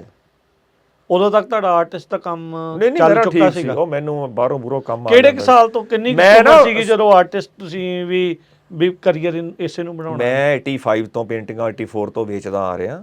ਮੈਂ ਲੇਡੀ ਸੂਟ ਪੇਂਟ ਕਰਨ ਲੱਗ ਗਿਆ ਸੀ ਸ਼ੁਰੂ ਚ, ਛੋਟਾ ਹੁੰਦਾ। ਠੀਕ ਆ। ਮੈਂ ਅੰਦੜੀਆ ਜਿਹਾ ਸੀ, ਮੜੀ ਦਾੜੀ ਆਈ ਸੀ ਉਦੋਂ। ਮਿੱਟੀ ਦੇ ਪੌਟ ਵੇਚਣੇ, ਲੇਡੀ ਸੂਟ ਵੇਚਣੇ, ਉਹਨਾਂ ਨਾਲ ਮੇਰਾ ਚੱਲ ਜਾਂਦਾ ਸੀ ਯਾਰ। ਉਹਦੇ ਨਾਲ ਮੈਂ ਨਾ, ਇਹ ਐਵਰੀਡੇ ਇਹ ਜਲਦੀ ਚ ਵਿਕਣ ਵਾਲੀਆਂ ਚੀਜ਼ਾਂ ਨੇ। ਆਰਟਿਸਟ ਨੂੰ ਪਹਿਲਾਂ ਉਹ ਪੇਂਟ ਕਰਨਾ ਚਾਹੀਦਾ ਜੋ ਜਲਦੀ ਵਿਕਦਾ। ਲੇਡੀ ਸੂਟ ਕਿਵੇਂ ਨਹੀਂ ਵਿਕਦਾ? ਬੈੱਡ ਸ਼ੀਟਾਂ ਮੈਂ ਪੇਂਟ ਕਰਦਾ ਸੀ, ਕਿਵੇਂ ਨਹੀਂ ਵਿਕਦੀਆਂ? ਖਰਚਾ ਚਲਾਉਣ ਲਈ ਨਾ ਪਹਿਲੇ 10-12 ਸਾਲ ਤਾਂ ਬੰਦਾ ਸਿੱਖਦਾ ਹੀ ਆਰਟ। ਇਹ ਪਹਿਲੇ 10-12 ਸਾਲ ਜੇ ਬੰਦਾ ਕਹੇ ਮੇਰੀਆਂ ਪੇਂਟਿੰਗਾਂ ਵਿਕ ਜਾਣਗੀਆਂ, ਨਾ। ਮੈਂ ਆਰਟ ਸਕੂਲਾਂ 'ਚ ਟ੍ਰੇਨਿੰਗ ਦਿੰਦਾ ਸੀ ਬੱਚਿਆਂ ਨੂੰ, ਪੇਂਟਿੰਗਾਂ ਠੀਕ ਕਰਦਾ ਸੀ ਉਹਨਾਂ ਦੀਆਂ, ਐਵਰੀਡੇ ਉਹਨਾਂ ਤੋਂ ਪੈਸੇ ਲੈਂਦਾ ਸੀ। ਉਹਦਾ ਨਾ ਖਰਚਾ ਤਾਂ ਚੱਲੇ ਨਾ ਬੰਦੇ ਦਾ। ਇਹ ਤਾਂ ਹੈ ਹੀ। ਮੈਂ ਆਪਣਾ ਖਰਚਾ, ਮੈਂ ਆਪਣੀ ਜੌਬ ਕ੍ਰੀਏਟ ਆਪ ਹੀ ਕਰ ਲਈ ਸੀਗੀ। ਐਵਰੀਡੇ ਉਹਨਾਂ ਤੋਂ ਲੈਂਦਾ ਸੀ ਠੀਕ ਕਰਨ ਦੇ ਪੈਸੇ, ਤੇ ਸੂਟ ਮੈਂ ਦਾ ਪੇਂਟ ਕਰਨ ਦੇ ਪੈਸੇ ਲੈਂਦਾ ਸੀ। ਸੂਟ ਲਿਆਓ ਪੇਂਟ ਕਰਾ ਲਓ, ਮਿੱਟੀ ਦੇ ਪੌਟ ਵੇਚਦਾ ਸੀ। ਆਈ ਮੀਨ ਮੈਂ ਛੋਟੀ ਟੁਕੜੀਆਂ ਚੋਂ ਜਾਣੀ ਕਹੀ ਨਾ ਪੈਸੇ ਕੱਢੇ। ਪਹਿਲੀ ਵੱਡੀ ਪੇਂਟਿੰਗ ਫਿਰ ਕਦੋਂ ਵਿਕੀ? ਉਹ ਪਹਿਲੀ ਤਾਂ ਮੈਂ 1984 ਐਂਡ ਜਿਹਾ ਸੀਗਾ, ਮੈਂ ਸੋਹਣੀ ਮੇਵਾਲ ਬਣਾਈ। ਅੱਛਾ। ਕੋਈ ਕੁੜੀ ਦਾ ਦਾਜ ਚੱਲਿਆ ਸੀ, ਉਹਨੇ ਮੇਰੇ ਤੋਂ 13 ਰੁਪਏ ਦੀ ਲੈ ਲਈ। ਅੱਛਾ। ਮੈਂ ਕਿਹਾ 13 ਬਾਬੇ ਨਾਨਕ ਵਾਲੇ। ਹਾਂ। ਹਨਾ, ਮੈਨੂੰ ਸੀ ਮੈਂ ਮਟੀਰੀਅਲ ਦੁਬਾਰਾ ਲੈ ਆऊं। ਹਾਂ। ਮੁੜ ਕੇ ਬਥੇਰਾ। ਕਿੰਨੀ ਵੱਡੀ ਪੇਂਟਿੰਗ ਸੀ ਉਹ? ਛੋਟੀ ਜਿਹੀ ਸੀ ਸੋਹਣੀ। ਮੈਂ ਮੁੜ ਕੇ ਮੈਂ ਬਾਅਦ ਚ ਬੜੀਆਂ ਮਹਿੰਗੀਆਂ ਵੀ ਵੇਚੀਆਂ। ਅੱਛਾ। ਪੂਰੀ ਡੰਜ ਲਾਈ ਮੈਂ, ਜਿਵੇਂ ਬੰਦਾ ਕਹਿੰਦਾ ਨਹੀਂ ਹੁੰਦਾ ਵੀ ਇੰਨੇ ਦੀ ਵਿਕੀ ਆ, ਉਹ ਆਪਾਂ ਸਾਰਾ ਕਰਕੇ ਦੇਖਿਆ ਹੋਇਆ ਜੀ ਗੱਲ ਨਹੀਂ। ਅੱਛਾ। ਹਾਂ ਲੈ, ਸਸਤੇ ਤੋਂ ਲੈ ਕੇ ਮਹਿੰਗੀ ਤੱਕ ਮੈਂ ਕਿਹਾ ਪੂਰਾ ਕਈ ਇੱਕ ਦੋ ਵਾਰੀ ਤਾਂ ਮੈਂ ਆਪ ਹੈਰਾਨ ਹੋ ਗਿਆ ਸੀ। ਮੈਂ ਕਿਹਾ ਯਾਰ ਠੀਕ ਆ, ਕੋਈ ਗੱਲ ਨਹੀਂ। ਕੀ ਨੰਬਰ ਸੀ ਉਹ? ਬਸ ਐਂ ਤਾਂ ਕੀ ਹੁੰਦਾ ਵੀ ਆਪਾਂ ਐਂ ਵੀ ਆਪਣੀ ਗੱਡੀਆਂ ਗੁੱਡੀਆਂ ਲੈਣ ਜੋਗੇ ਹੋ ਗਏ। ਅੱਛਾ, ਠੀਕ ਆ। ਉਹ ਤਾਂ ਕੋਈ ਗੱਲ ਨਹੀਂ। ਉਹ ਤਾਂ ਨਾਲ ਦੀ ਨਾਲ ਅੱਜ ਕੱਲ੍ਹ ਤਾਂ ਜਿੰਨੇ ਮਰਜ਼ੀ ਜੋ ਵੀ ਆ ਸਾਰਿਆਂ ਦੇ ਥੋੜੇ ਹੀ ਰਹਿੰਦੇ ਨੇ। ਕਿ ਕਾਹਦੇ ਤੇ ਵਰਕ ਕਰਨਾ ਤੁਹਾਨੂੰ ਪਸੰਦ ਆ? Oil painting? ਪਹਿਲਾਂ ਮੈਂ ਆਇਲ ਹੀ ਕੀਤਾ। ਠੀਕ ਆ। 30-35 ਸਾਲ ਆਇਲ ਕੀਤਾ। ਪਿਛਲੇ 5-7 ਸਾਲ ਤੋਂ ਐਕ੍ਰਿਲਿਕ ਤੇ ਆਇਆ। ਅੱਛਾ। ਐਕ੍ਰਿਲਿਕ ਮੋਟਾ ਟੱਚ ਹੁੰਦਾ, ਜਲਦੀ ਸੁੱਕਦੇ ਆ। ਨਾਲ ਦੀ ਨਾਲ ਲੇਅਰਸ ਐਂਡ ਲੇਅਰਸ ਲਾਈ ਚੱਲੋ। ਆਇਲ ਬਹੁਤ ਪੇਸ਼ੈਂਸ ਚਾਹੀਦੀ ਆ, ਬਹੁਤ ਟਾਈਮ ਚਾਹੀਦਾ। ਪਹਿਲਾਂ ਮੇਰੇ ਕੋਲ ਬਹੁਤ ਟਾਈਮ ਹੁੰਦਾ ਸੀ। ਅੱਛਾ। ਟਾਈਮ ਹੁਣ ਵੀ ਬੜਾ, ਪਰ ਕਸਟਮਰ ਕਾਲੀ ਕਰਦੇ ਨੇ, ਜਲਦੀ। ਆਇਲ ਤੁਹਾਨੂੰ ਕਹਿੰਦਾ ਮਹੀਨਿਆਂ ਬੱਧੀ ਕਿਤੇ ਬਹਿ ਜਾ, ਮੈਂ ਅੱਗੇ ਬਹਿ ਜਾਂਦਾ ਹੁੰਦਾ ਸੀ। ਪਰ ਜ਼ਿੰਦਗੀ ਸਭ ਦੀ ਇੰਨੀ ਤੇਜ਼ ਹੋ ਗਈ, ਹਰ ਕੋਈ ਰਿਜ਼ਲਟ ਜਲਦੀ ਭਾਲ ਦੋ। ਐਕ੍ਰਿਲਿਕ ਹੀ ਦੇ ਸਕਦੇ ਆ। ਖਾਸ ਕਰ ਟਰੈਵਲ 'ਚ ਤਾਂ ਚੱਲਦਾ ਹੀ ਐਕ੍ਰਿਲਿਕ ਆ। 1970 'ਚ ਅਮਰੀਕਾ 'ਚ ਬਣੇ ਸੀ ਐਕ੍ਰਿਲਿਕਸ। ਟਾਈਮ ਬਚਾਉਣ ਲਈ ਉਹ ਬਣਾਏ ਸੀ ਅਮਰੀਕਾ ਨੇ। ਅੱਛਾ। ਤੇ ਉਦੋਂ ਦੇ ਆਇਲ ਪੁਰਾਣੀਆਂ ਸਦੀਆਂ ਦੀਆਂ ਗੇਮਾਂ ਨੇ, ਪਰ ਹਜੇ ਵੀ ਆਇਲ ਬੜੇ ਲੋਕਾਂ ਦਾ ਫੇਵਰੇਟ ਆ। ਸਭ ਤੋਂ ਵੱਡੀ ਪੇਂਟਿੰਗ ਕਿਹੜੀ ਬਣਾਈ ਹੁਣ ਤੱਕ? ਪੇਂਟਿੰਗ ਇੱਦਾਂ ਤਾਂ ਮੈਂ ਕਿਸੇ ਬੌਈ ਦਾ ਬਣਾਇਆ ਸੀ, ਇੱਦਾਂ ਪੂਰੇ ਕੱਦ ਦਾ ਪੋਰਟਰੇਟ, ਲੰਬਾ ਖੜੇ ਆ। ਉਹ ਤੋਂ ਬਾਅਦ ਮੈਂ ਬਣਾਈ ਆ ਮਹਾਰਾਜਾ ਰਣਜੀਤ ਸਿੰਘ ਦਾ ਦਰਬਾਰ 7-8-9 ਫੁੱਟ ਤੱਕ। ਕੁਝ ਖੇਤਾਂ ਦੇ ਸੀਨ 8-9 ਫੁੱਟ ਤੱਕ ਬਣਾਏ ਆ। ਦੇਖੋ ਬਣਾ ਤਾਂ ਮੈਂ ਇਸ ਤੋਂ ਵੱਡੀ ਵੀ ਦਊਂ, 15 ਫੁੱਟ ਦੀ ਵੀ। ਉਹਨੂੰ ਟਰਾਂਸਪੋਰਟ ਕਰਨਾ, ਸੰਭਾਲਣਾ ਔਖਾ ਹੋ ਜਾਂਦਾ। ਲਾਵਾਂਗੇ ਕਿੱਥੇ? ਜਿੱਥੇ ਬਣਵਾਉਣੀ, ਜੇ ਉੱਥੇ ਬਣੇ ਤਾਂ ਹਾਂ ਉਹ ਕੰਧ ਤੇ ਬਣ ਸਕਦੀ ਆ, ਮਿਊਰਲ ਟਾਈਪ। ਹਾਂ ਉਹ ਤਾਂ ਬਣ ਜੂਗੀ। ਜਿਹੜਾ ਬੰਦਾ ਐਡੀ ਪੇਂਟਿੰਗ ਬਣਾ ਲੂ ਨਾ, ਉਹ 20 ਫੁੱਟ ਦੀ ਵੀ ਬਣਾ ਲੂਗਾ। ਵੱਡੀ ਬਣਾਉਣੀ ਸੌਖੀ ਕਿ ਛੋਟੀ? ਦੇਖੋ ਹੁਣ ਟਰੱਕ ਠੀਕ ਕਰਨਾ ਸੌਖਾ ਕਿ ਘੜੀ? ਘੜੀ ਵਾਲਾ। ਕਈ ਵਾਰੀ ਛੋਟੀ ਪੇਂਟਿੰਗ ਬਸ ਕਰਾਉਂਦੀ ਆ 000 ਦੇ ਬ੍ਰਸ਼ ਦੇ ਨਾਲ। ਇੰਨੀ ਗੋਲਡਨ ਟੈਂਪਲ ਛੋਟੇ ਬਣਾਏ, ਮਿਨੀਏਚਰ ਆਰਟ। ਹਾਂਜੀ। ਕਈ ਵਾਰੀ ਐਡੀ ਵੱਡੀ ਪੇਂਟਿੰਗ ਐਂ ਬਣਦੀ ਜਾਂਦੀ ਆ ਸੌਖੀ। ਹਾਂ, ਅਸਲ 'ਚ ਵੱਡੀ ਦੀ ਟਾਈਮ ਹੀ ਵੱਧ ਲੱਗਣਾ, ਏਰੀਆ ਜ਼ਿਆਦਾ, ਛੋਟੀ ਜਿਹੀ ਬਰੀਕੀ ਜ਼ਿਆਦਾ ਹੁੰਦੀ ਆ। ਪਰ ਆਪਣੇ ਬੰਦਿਆਂ ਨੂੰ ਹੁੰਦਾ ਕਿ ਵੱਡੀ ਚੀਜ਼ ਦੇ ਵੱਡਾ ਮੁੱਲ, ਵੱਡੀ ਚੀਜ਼ ਤੇ ਆਪਾਂ ਹਮੇਸ਼ਾ ਹੀ ਮਰਦੇ ਆਏ ਆ। ਹਨਾ, ਕਿੱਦਾਂ ਦੀ ਪੇਂਟਿੰਗ ਬਣਾਉਣੀ ਜ਼ਿਆਦਾ ਪਸੰਦ ਤੁਹਾਨੂੰ? ਵੈਸੇ ਤਾਂ ਨੇਚਰ ਦੀਆਂ ਵਧੀਆ ਲੱਗਦੀਆਂ, ਲੈਂਡਸਕੇਪ ਹੋਵੇ, ਵਾਟਰਫਾਲ ਹੋਵੇ, ਜਾਂ ਖੇਤਾਂ ਦਾ ਸੀਨ ਹੋਵੇ, ਹਰਾ ਤੁਹਾਨੂੰ ਉਵੇਂ ਲੱਗਣ ਲੱਗ ਜੇ। ਹਿਊਮਨ ਫੇਸ ਪਹਿਲਾਂ ਵਧੀਆ ਲੱਗਦੇ ਸੀ, ਹੁਣ ਇੰਨੇ ਨਹੀਂ ਵਧੀਆ ਲੱਗਦੇ। ਬੰਦਾ ਬੰਦੇ ਤੋਂ ਅੱਕਿਆ ਤਾਂ ਪਿਆ। ਕੀ ਕਿਸੇ ਦਾ ਮੂੰਹ ਬਣਾਈ ਜਾਵੇ ਬੰਦੇ ਦਾ? ਉਹਦੇ ਨਾਲ ਚੀਤਾ ਬਣਾਉਣਾ ਜ਼ਿਆਦਾ ਵਧੀਆ ਲੱਗਦਾ। ਸ਼ੇਰ, ਜੰਗਲੀ ਜਾਨਵਰ। ਹਾਂ ਬਣਾਏ ਮੈਂ ਉਹ ਵੀ ਕੀਨੀਆ ਜਾ ਕੇ। ਅੱਛਾ। ਉਹ ਵੀ ਬਣਾਏ ਮੈਂ। ਬੰਦੇ ਦਾ ਫੇਸ ਹੁਣ ਅਪੀਲ ਨਹੀਂ ਕਰਦਾ ਮੈਨੂੰ, ਇੰਨਾ ਨਹੀਂ ਹੈ। ਨੋ ਨੋ ਨੋ, ਬਿਲਕੁਲ ਵੀ ਨਹੀਂ। ਨਹੀਂ ਹੁਣ ਨਹੀਂ ਕਰਦਾ ਬੰਦੇ ਦਾ ਫੇਸ ਅਪੀਲ। ਹੁਣ ਜੇ ਕੋਈ ਤੁਹਾਨੂੰ ਕਹੇ ਵੀ ਮੇਰੇ ਲਈ, ਸਾਡੇ ਲਈ ਜਾਂ ਸਾਡੇ ਪਰਿਵਾਰ ਲਈ ਪੋਰਟਰੇਟ ਬਣਾ ਨਹੀਂ, ਮੇਰਾ ਇੰਨਾ ਮਨ ਜਿਹਾ ਨਹੀਂ ਹੁੰਦਾ। ਹਾਂ, ਮੈਨੂੰ ਕੋਈ ਇਦਾਂ ਦੇ ਖਾਸ ਰੀਜ਼ਨ ਕਰਕੇ ਜਿਵੇਂ ਕਿਸੇ ਨੇ ਕਹਿਤਾ ਵੀ ਆਹ ਮਾਡਲ ਦੀ ਤਸਵੀਰ ਬਣਾਉਣੀ ਆਪਾਂ ਗਾਣੇ 'ਚ ਲੈਣੀ ਆ, ਚੱਲ ਇਹਦਾ ਰੀਜ਼ਨ ਆ, ਚੱਲ ਦੇ ਦਿੰਦੇ। ਤੁਸੀਂ ਬਣਾਈ ਵੀ ਆ ਹੁਣ? ਮੈਂ ਬਣਾਈ ਸੀ, ਹਾਂ ਜੀ ਬਣਾਈ ਸੀ, ਹਾਂ। ਕਾਕੇ ਦਾ ਕੋਈ ਗਾਣਾ ਸੀਗਾ? ਉਹ ਜਿਹੜਾ ਸੀਗਾ ਹੋਮ ਸਿੱਕ, ਮੈਂ ਮੁੜ ਕੇ ਪੰਜਾਬ ਆਉਣਾ ਹੈ, ਉਹ 'ਚ ਕੁੜੀ ਨੂੰ ਗਿਫਟ ਕਰਦਾ ਪੇਂਟਿੰਗ। ਹਾਂ, ਅੱਛਾ, ਤੁਹਾਡੀ ਬਣਾਈ ਹੋਈ? ਉਹ ਮੈਂ ਬਣਾਈ ਆ, ਉਹਨਾਂ ਨੇ ਮੇਰੇ ਤੋਂ ਬਣਵਾਈ ਸੀਗੀ, ਮੈਂ ਬਣਾਤੀ। ਠੀਕ ਆ। ਏਦਾਂ ਤਾਂ ਹੁਣ ਚਿਹਰਾ ਤਾਂ ਕਿਸੇ ਦਾ ਵੀ ਬਣਾ ਦਾਂਗੇ, ਕੋਈ ਏਡਾ ਔਖਾ ਨਹੀਂ। ਹਿਊਮਨ ਫੇਸ ਹੁੰਦਾ ਕੀ ਆ, ਉਹੀ ਅੱਖਾਂ, ਨੱਕ, ਕਿੱਦਾਂ ਮਾੜੀ ਮੋਟੀ ਸ਼ਕਲ ਫਰਕ ਆ। ਹਾਂ, ਆਪਾਂ ਥੋੜੀ ਸ਼ਕਲ ਦੇ ਫਰਕ ਨਾਲ ਹੀ ਤੁਰੇ ਫਿਰਦੇ ਆ, ਇਦਾਂ ਹੀ। ਨਹੀਂ ਤਾਂ ਤੁਹਾਡੇ ਪਾਸਪੋਰਟ ਤੇ ਮੈਂ ਚੜ ਜਾ, ਮੇਰੇ ਤੇ ਤੁਸੀਂ ਚੜ ਜਾਓ।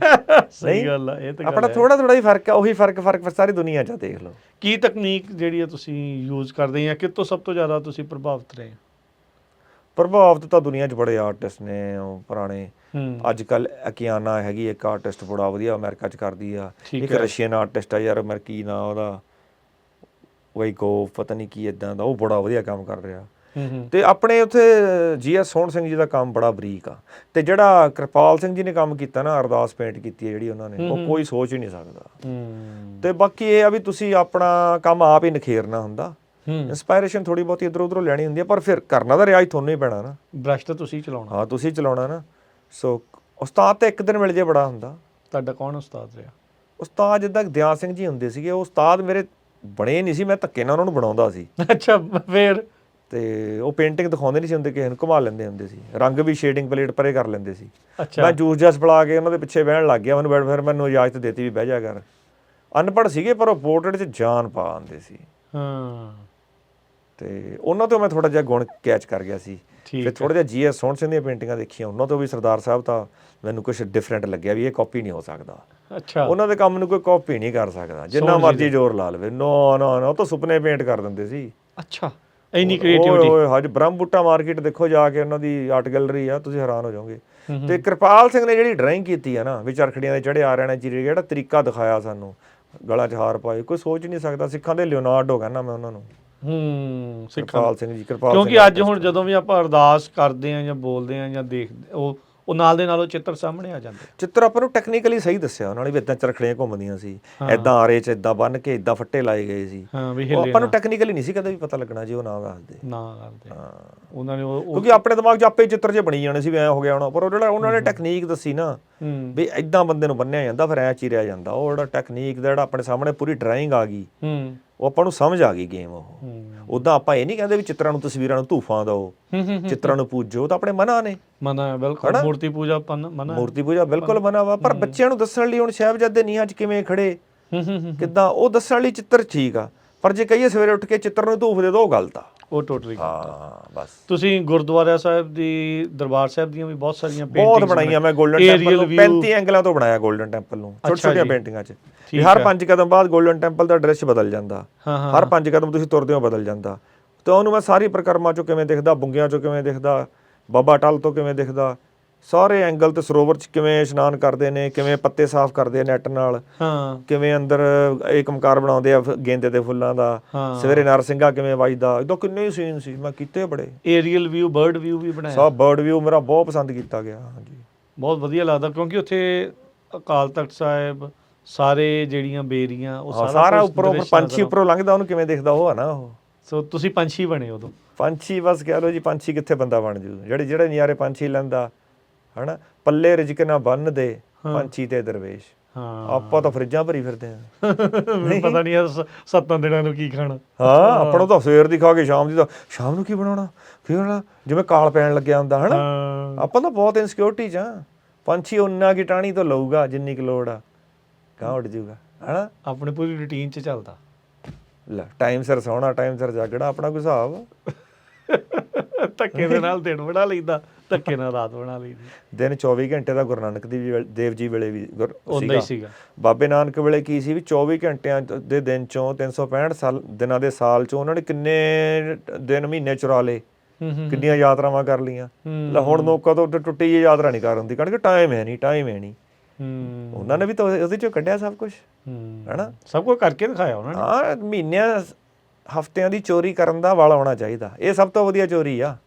ਆਪਣੇ ਲਈ ਥੋੜੇ ਸਾਈਡ ਤੇ ਤਾਂ ਕਰੋ, ਹਫ਼ਤੇ ਆਪਣੇ ਲਈ ਟਾਈਮ ਕੱਢੋ। ਬਿਲਕੁਲ ਕੱਢਣਾ ਚਾਹੀਦਾ, ਕਿਉਂ ਨਹੀਂ। ਤੁਸੀਂ ਉੱਤਮ ਖੇਤੀ ਵੀ ਬਣਾਈ ਕਰਤਾਰਪੁਰ ਸਾਹਿਬ ਦੀ। ਹਾਂ, ਮੈਂ ਤਾਂ ਬਣਾਈ ਸੀ ਕਿ ਗੁਰੂ ਨਾਨਕ ਦੇਵ ਜੀ ਦਾ ਅਸਲੀ ਮੈਸੇਜ ਤਾਂ ਸੀ ਉੱਤਮ ਖੇਤੀ, ਆਰਗੈਨਿਕ ਫਾਰਮਿੰਗ। ਹੁਣ ਉਹਨੂੰ ਅਸੀਂ ਜੇ ਕਹੀਏ ਵੀ ਪੱਥਰਾਂ ਥੱਲੇ ਦੱਬ ਕੇ ਇਕੱਲੇ ਗੁਰਦੁਆਰੇ ਖੜੇ ਕਰਨੇ ਆ, ਫਿਰ ਉਹ ਚੀਜ਼ ਸਾਨੂੰ ਕੀ ਮੈਸੇਜ ਦਊਗੀ। ਗੁਰੂ ਨਾਨਕ ਦੇਵ ਜੀ ਦਾ ਆਰਗੈਨਿਕ ਫਾਰਮ ਹੋਵੇ, ਉਹਦੇ 'ਚ ਆਰਗੈਨਿਕ ਫਾਰਮ ਦੀਆਂ ਟੈਕਨੀਕਾਂ ਸਿੱਖੀਆਂ ਜਾਣ, ਵਲੰਟੀਅਰ ਕੰਮ ਕਰਨ ਅਤੇ ਸਬਜ਼ੀ ਭਾਜੀ ਲੰਗਰ ਲਈ ਜਾਵੇ, ਫਿਰ ਮੈਂ ਮੰਨਦਾ ਵੀ ਕਰਤਾਰਪੁਰ ਸਕਸੈਸਫੁਲ ਆ, ਹੈ ਨਾ। ਅਤੇ ਜੇ ਇਕੱਲੀਆਂ ਬਿਲਡਿੰਗਾਂ ਦੇ ਕੰਸੈਪਟ ਨਾਲ ਤਾਂ ਨਹੀਂ, ਬਿਲਡਿੰਗਾਂ ਨੂੰ ਤਾਂ ਗੁਰੂ ਨਾਨਕ ਦੇਵ ਜੀ ਨੇ ਨਹੀਂ ਮੰਨਿਆ ਕਦੇ। ਉਹਨਾਂ ਨੇ ਕਦੇ ਬਿਲਡਿੰਗਾਂ ਬਣਾਈਆਂ ਜਾਂ ਉਹਨਾਂ ਨੇ ਕਿਹਾ ਵੀ ਇੰਨੇ ਗੁਰਦੁਆਰੇ ਫੜਾ ਕੇ ਇੰਨਾ ਚੱਕ ਦਿਓ ਫੱਟੇ। ਨੋ, ਇਹ ਸਾਰਾ ਬਿਲਡਿੰਗ ਕੰਸੈਪਟ ਇਕੋ ਫਰੈਂਡਲੀ ਨਹੀਂ ਹੈਗਾ, ਸਸਟੇਨੇਬਲ ਨਹੀਂ ਹੈਗਾ। ਜਿੱਥੇ ਵੀ ਇੱਕ ਵਾਰੀ ਬਿਲਡਿੰਗ ਬਣ ਜਾਂਦੀ ਉੱਥੇ ਖੇਤੀ ਨਹੀਂ ਹੋ ਸਕਦੀ ਦੁਬਾਰਾ। ਸੀਮੈਂਟ ਬਜਰੀਆਂ ਜਿਹੜੀਆਂ ਚੀਜ਼ਾਂ ਨੇ ਇਹ ਪੈ ਜਾਂਦੀਆਂ। ਖੇਤੀਬਾੜੀ ਜ਼ਮੀਨ ਜਿਹੜੀ ਵਾਹੀਯੋਗ ਜ਼ਮੀਨ ਆ ਨਾ, ਉਹਨੂੰ ਖਰਾਬ ਨਹੀਂ ਕਰਨਾ ਚਾਹੀਦਾ। ਹਰਾ ਤਾਂ ਹਰਾ ਹੀ ਰਵੇ। ਮੈਂ ਤਾਂ ਕਹਿੰਦਾ ਇਹ ਗੌਰਮੈਂਟ ਨੂੰ ਨਾ ਰੋਕਾਂ ਲਾਉਣੀਆਂ ਚਾਹੀਦੀਆਂ ਵੀ ਜਿਹੜੀ ਜ਼ਮੀਨ ਖੇਤੀ ਦੇ ਯੋਗ ਹੈਗੀ ਆ ਉਹ ਸਦਾ ਖੇਤੀ ਯੋਗ ਹੀ ਰਹੇ। ਘਰ ਨਾ ਬਣਨੀਆਂ ਕੁਛ ਥਾਂ ਕਲੋਨੀਆਂ ਕੱਟ ਜਿਹੜੇ ਬਿਲਡਿੰਗਾਂ ਬਣਾਉਣਾ ਕੀ ਫਾਇਦਾ ਉਹਦਾ। ਮਤਲਬ ਜਿੱਥੇ ਵੀ ਬਿਲਡਿੰਗ ਬਣਦੀ ਹੁੰਦੀ ਆ ਮੈਨੂੰ ਤਾਂ ਐਂ ਲੱਗਦਾ ਹੁੰਦਾ ਯਾਰ ਮੂੰਹ ਪਰੇ ਨੂੰ ਕਰ ਲਓ। ਅੱਛਾ, ਬਾਕੀ ਆਪਣਾ ਸੁਭਾਅ ਜੀ। ਹਾਂਜੀ, ਦੇਖੋ ਕੋਈ ਬਾਗ ਆ, ਤੁਹਾਨੂੰ ਕੋਈ ਕਵੇ ਆਜੋ ਬਾਗ 'ਚ ਚੱਲੀਏ, ਫੀਲ ਤੁਸੀਂ ਬਾਗ 'ਚ ਜਾਂਦੇ, ਫਰੂਟ ਲੱਗੇ, ਪੰਛੀ ਬੋਲਦੇ ਆ, ਦਿਲ ਬਾਗੋ ਬਾਗ ਹੋ ਜਾਂਦਾ। ਨਹੀਂ ਤਾਂ ਹੀ ਤਾਂ ਬਾਗੋ ਬਾਗ ਕਹਿੰਦੇ ਨੇ, ਹਨਾ। ਸੋ ਚਲੋ ਹੈ ਤਾਂ ਹੁਣ ਬੜਾ ਕੁਛ ਇੱਧਰ ਉੱਧਰ ਗਲਤ ਚੱਲੀ ਜਾਂਦਾ, ਹਰ ਬੰਦਾ ਚਾਹੁੰਦਾ ਤਾਂ ਹੈ ਕੋਵਿਡ ਦੇ ਵਿੱਚ, ਪਰ ਇਹ ਲੋਕਾਂ ਨੂੰ ਪਤਾ ਲੱਗ ਗਿਆ ਵੀ ਨਹੀਂ ਇਹ ਬਾਗ ਬੂਗ ਖੁੱਲਾਪਣ, ਇਹ ਹਰਿਆਲੀ ਬਹੁਤ ਜ਼ਰੂਰੀ ਹੈ। ਕੋਵਿਡ ਨੇ ਅਕਲ ਬੜੀ ਦਿੱਤੀ। ਮੈਂ ਤਾਂ ਕੋਵਿਡ 'ਚ ਆਪਣੇ ਕੋਲ ਤਾਂ ਕੰਮ ਸੀਗਾ।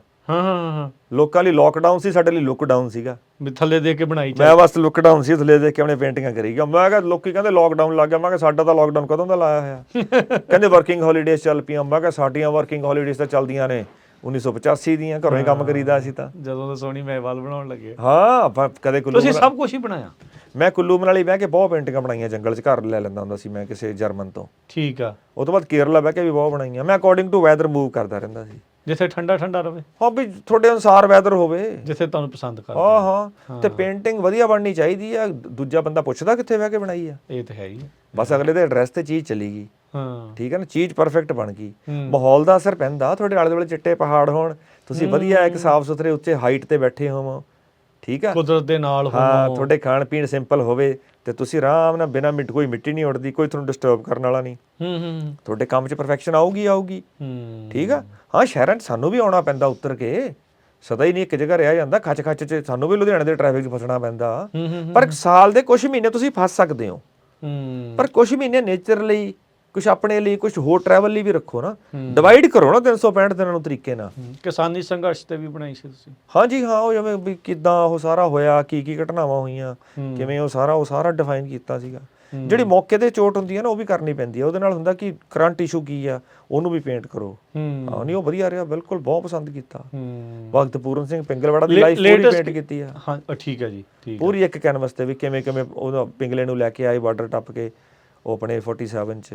ਉਹ ਤੋਂ ਬਾਅਦ ਕਿਵੇਂ ਪਿੰਗਲਵਾੜਾ ਹੋਂਦ 'ਚ ਆਇਆ, ਕਿਵੇਂ ਉਹਨਾਂ ਦੀ ਐਂਬੂਲੈਂਸ ਰੇੜਾ ਸੀ, ਸਾਈਕਲ ਤੇ ਕਿਵੇਂ ਜਾਂਦੇ ਸੀ, ਢਾਬਿਆਂ ਤੋਂ ਰੋਟੀਆਂ ਇਕੱਠੀਆਂ ਕਰਕੇ ਕਿਵੇਂ ਰਾਤ ਨੂੰ ਉਹਨਾਂ ਨੂੰ ਖਵਾਉਂਦੇ ਸੀ, ਕਿੰਨੇ ਜਣਿਆਂ ਨੂੰ ਸੰਭਾਲੀ ਰੱਖਿਆ ਉਹਨਾਂ ਨੇ, ਫਿਰ ਕਿਵੇਂ ਉਹਨਾਂ ਨੂੰ ਗਵਰਨਮੈਂਟ ਨੇ ਉਠਾਤਾ ਉੱਥੋਂ, ਤੁਹਾਡੇ ਕੋਲ ਕਿਹੜਾ ਰਜਿਸਟਰੀ ਆ, ਫਿਰ ਉਹਨਾਂ ਨੂੰ ਉੱਥੇ ਜਗ੍ਹਾ ਦਿੱਤੀ ਪੁਲ ਥੱਲੇ, ਫਿਰ ਵੀ ਵਿਚਾਰਾ ਉਹਨਾਂ ਨੇ ਵਧੀਆ ਚਲਾਇਆ, ਹਨਾ। ਖੜ ਕੇ ਸਾਹਿਤ ਵੰਡਦੇ ਹੁੰਦੇ ਸੀ ਵੀ ਦਰਖਤ ਲਾਓ, ਆਹ ਕਰੋ, ਕਿੰਨੇ এনवायरमेंटਲਿਸਟ ਸੀਗੇ ਉਹ।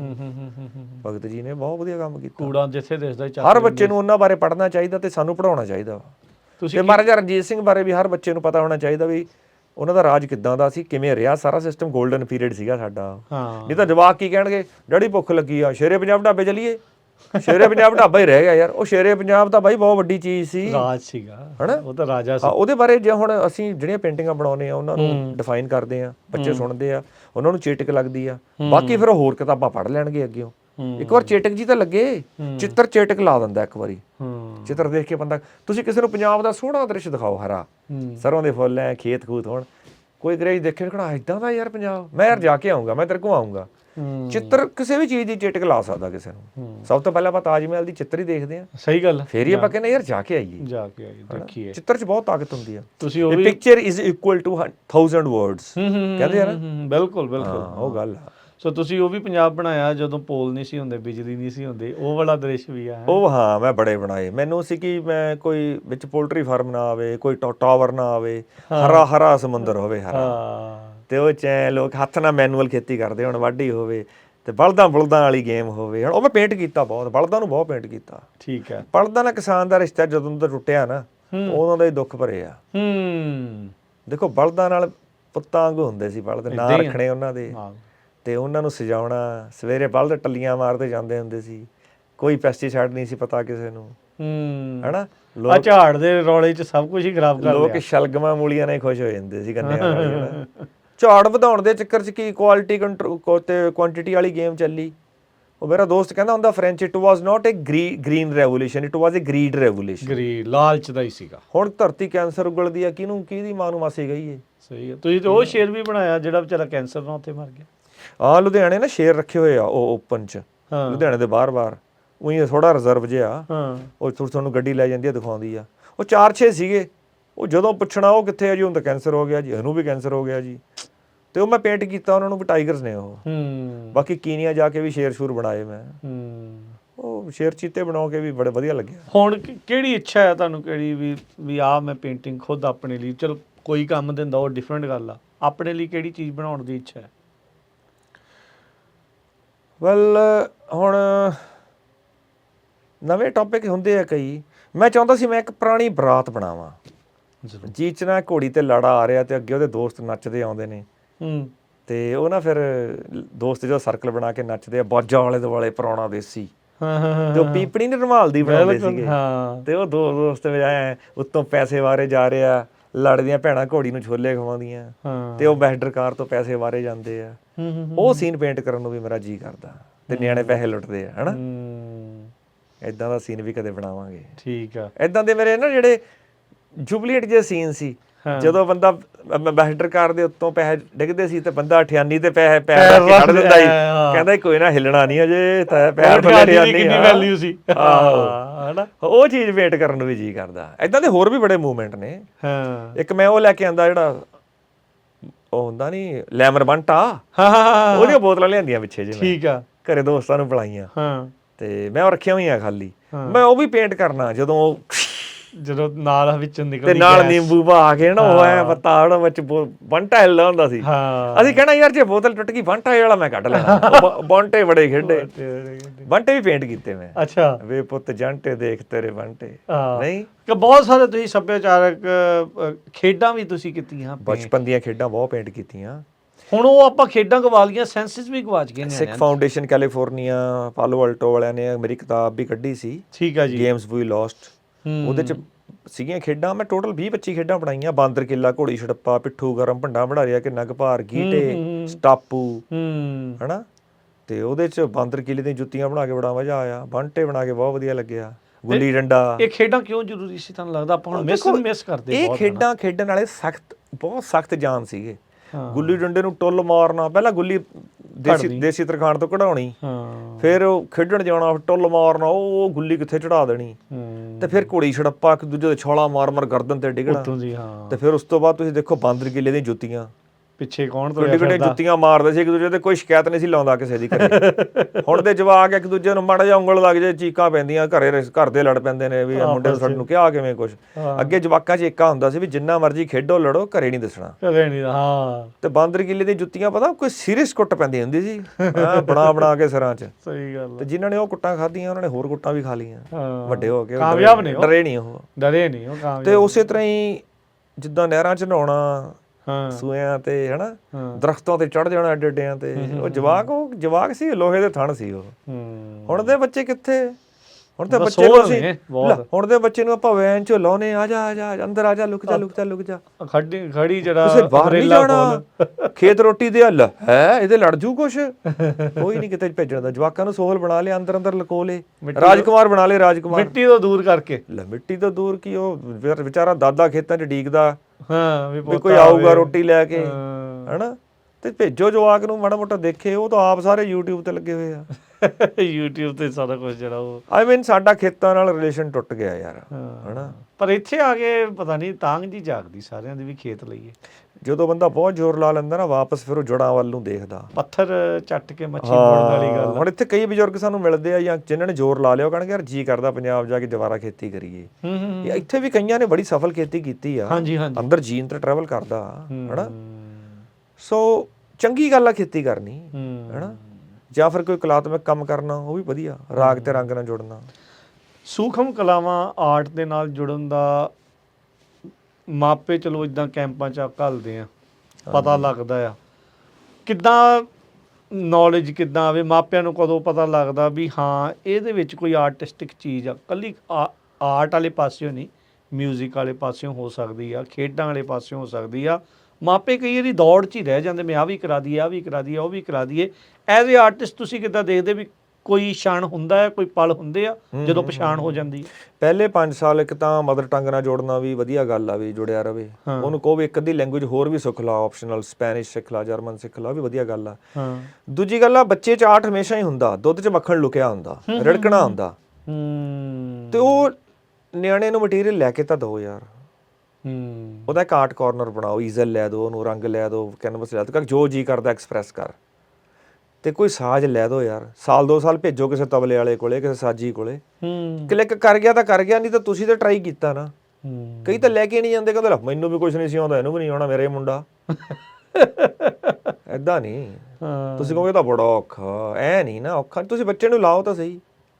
ਤੇ ਜੇ ਬੱਚਾ ਕਲਿੱਕ ਕਰ ਗਿਆ, ਬਾਂਸਰੀ ਸਿੱਖ ਗਿਆ, ਸਿਤਾਰ ਸਿੱਖ ਗਿਆ, ਕਿੰਨਾ ਵਧੀਆ। ਆਪਣੀ ਪੜ੍ਹਾਈ ਲਿਖਾਈ ਵੱਖਰੀ ਕਰੂਗਾ, ਪਰ ਵਿਹਲੇ ਟਾਈਮ ਆਪਣਾ ਸਾਜ਼ ਵਜਾਊਗਾ। ਹੋਰ ਹੈਰਾਨੀ ਦੀ ਗੱਲ ਆ, ਸਿੱਖ ਗੁਰੂਆਂ ਨੂੰ ਸਾਰੇ ਸਾਜ਼ ਆਉਂਦੇ ਸੀ।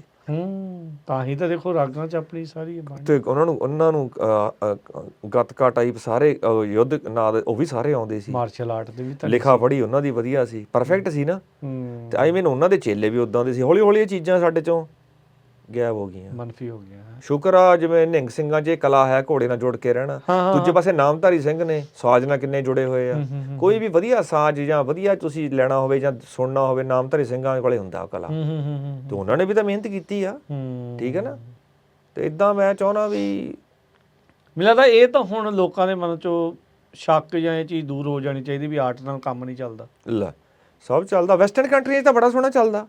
ਚਲੋ ਕਿਸੇ ਨੇ ਕੀ ਕਿਹਾ ਤੁਹਾਨੂੰ ਵੀ ਪੇਂਟਿੰਗਾਂ ਵੇਚ ਕੇ ਰੋਟੀ ਖਾਓ, ਜਾਂ ਸਿਤਾਰ ਵਜਾ ਕੇ ਰੋਟੀ ਮਿਲੂਗੀ, ਉਹ ਵੀਕਐਂਡ ਲਈ ਰੱਖ ਲਓ ਯਾਰ, ਆਪਣੇ ਲਈ ਰੱਖ ਲਓ।